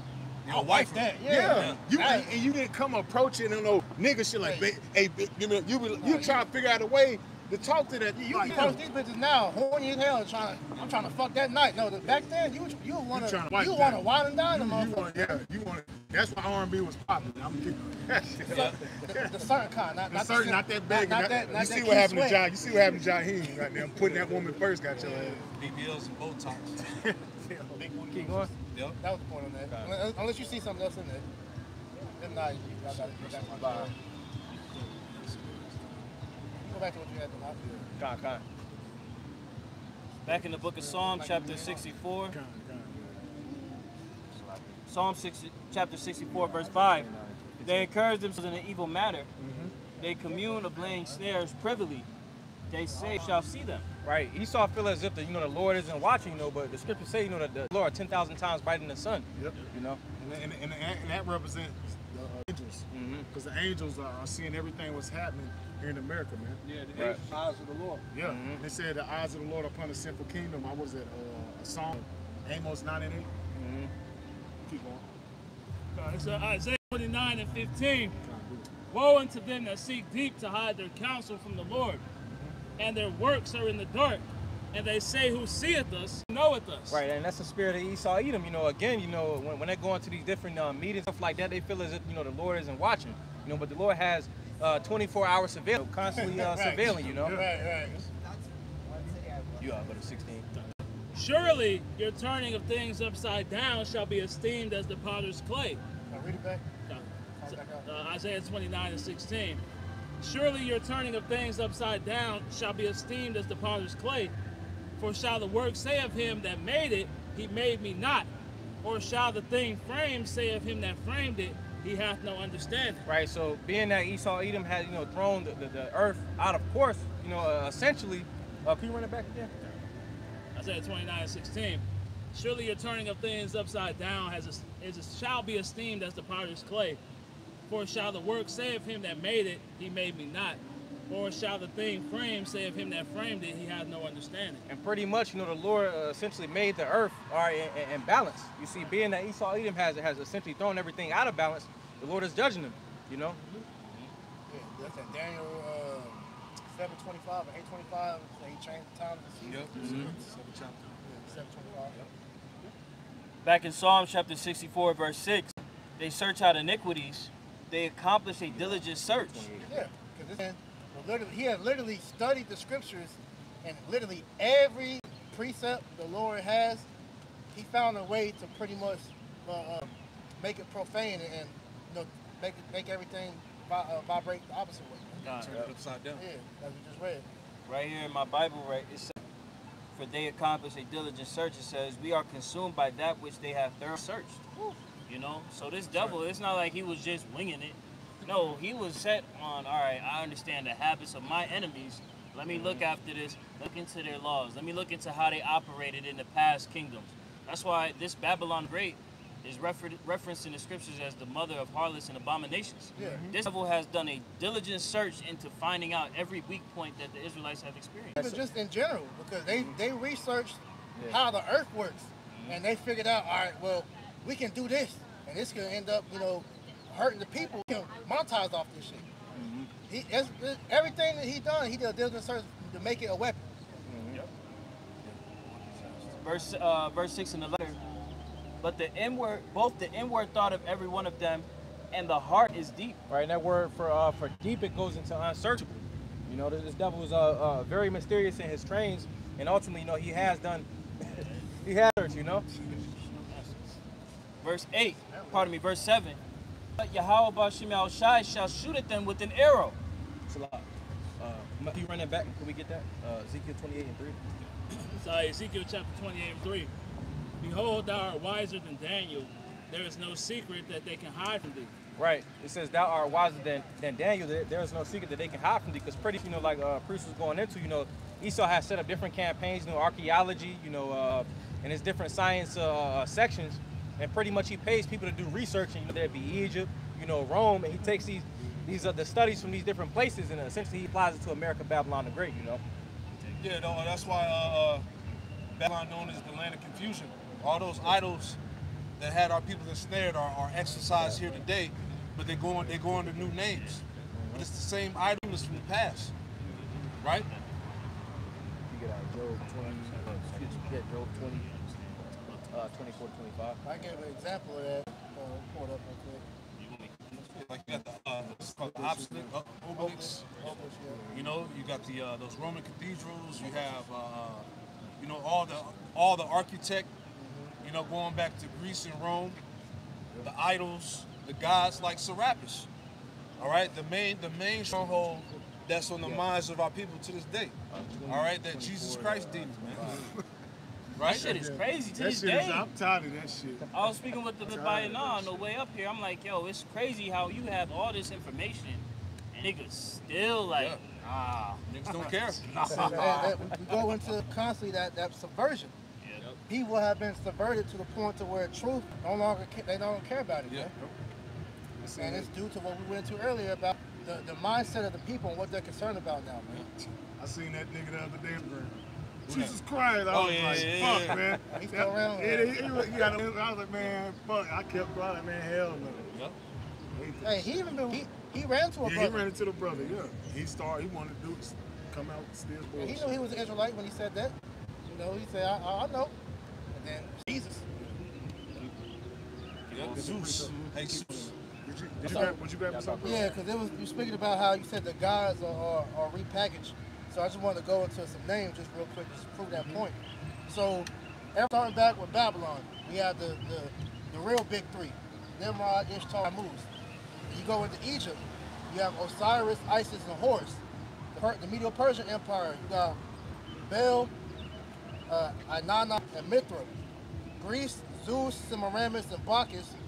Rome, Baal, Diana, and Serapis. The Renaissance era, you have Jehovah, Virgin Mary, and Iesous, or Jesus. And then today is Molech, Columbia, and Jesus. But you know, we're showing you there are different names for different idols. More. Yeah, same more idols, names, man. same idols, same false gods, but new names. Tammuz. Yeah, because like Tammuz, another name that's not mentioned on here, because Bacchus and Dionysus are interchangeable. But it's go back to Tammuz though. that's all what that name represents. Worship of the clitoris and all this shit. Yep. Teeth and Tammuz, niggas sitting there doing that shit. That's an idol, man. Yeah. Psalm chapter 64 and verse 7. Watch it do that. But Yahweh Bashim Al-Shai shall shoot at them with an arrow. Suddenly shall they be wounded. Speaking of the nukes. God, right. We get Job 20 and 24. Job chapter 20. Job 20 and 24. He shall flee from the iron weapon, and the bow of steel shall strike him through. It is drawn and cometh out of the body, yea, the glittering sword cometh out, his all terrors are upon them. Right, so essentially, you know, every hegemony, every that Esau Edom is ruling in, it's going to be destroyed, you know, by the nukes. All right, and then the Edomites is not, you know, destroyed by the nukes. They're going to be rounded up, you know, as first fruits of slavery. You know. Ezekiel 35th chapter. Different Edomites, different countries. Yep. Verse 8, so shall they make their own tongue to fall upon themselves. All that see them shall flee away. Right, and essentially, you know, those that was once inside, like insiders, when they're coming out, you know, spilling the beans on essentially the plans of the elites. All right, and that essentially goes into an act of, you know, exposure. You know, could we get that's your so-called truthers, those that was a part of the culture agendas and things like that, part of the brotherhood, what you see they're doing now, man. They're basically exposing it as still control opposition. So, Just like who was it? Alec Jones, really is Bill Hicks. It's a double agent. Double agent, all that shit. so Jeremiah 49 and verse 10. But I have made Esau bare. I have uncovered his secret places. Hit the truth. Jeremiah 49 and 10. Spirit had it about Esau too. But I have made Esau bare. I have uncovered his secret places, and he shall not be able to hide himself. His seed is spoiled, and his brethren, and his neighbors, and he is not. right? Because at one point, you know, Esau was able, you know, to hide behind deception. You know, the scripture say he, you know, he got a right hand of falsehood, so he was able to hide behind the lies. You see, but now this truth is across the four corners of the globe, and this devil is being exposed. That's it. Can't hide himself. He's a vagabond too, man. Psalm chapter 64 and verse 9.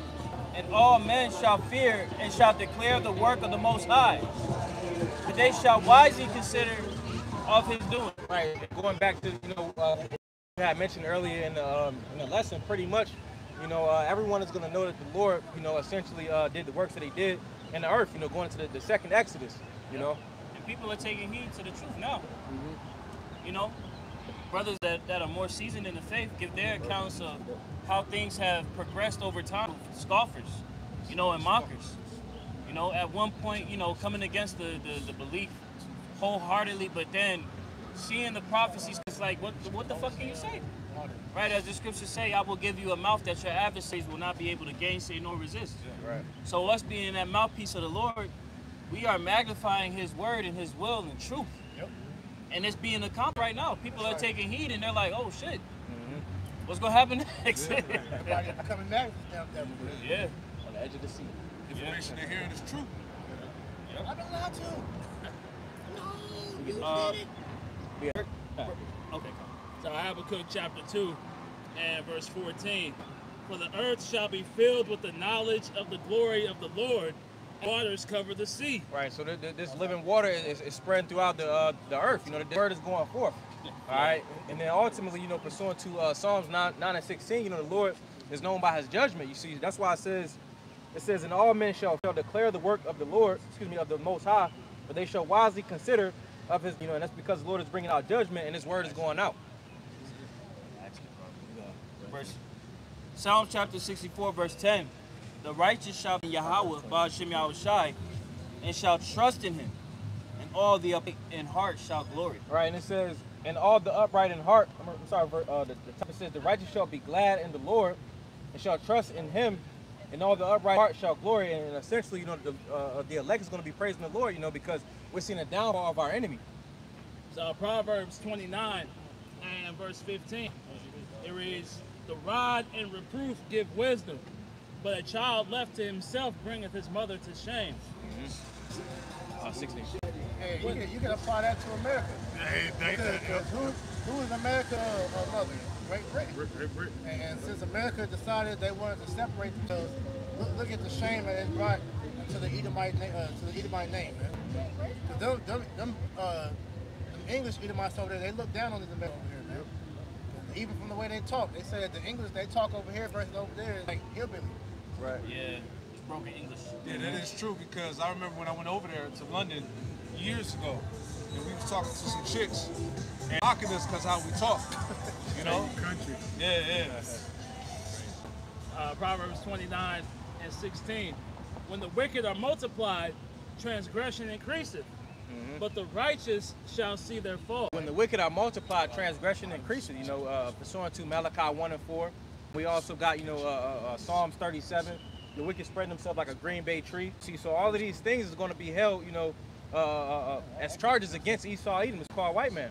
You know, so it said that we're going to witness their fall. You know, so essentially the Lord is requiring that which is past, and we're seeing that by way of the judgments that's throughout the earth. You know? Right. Yep. That's it. That's pretty much all I had.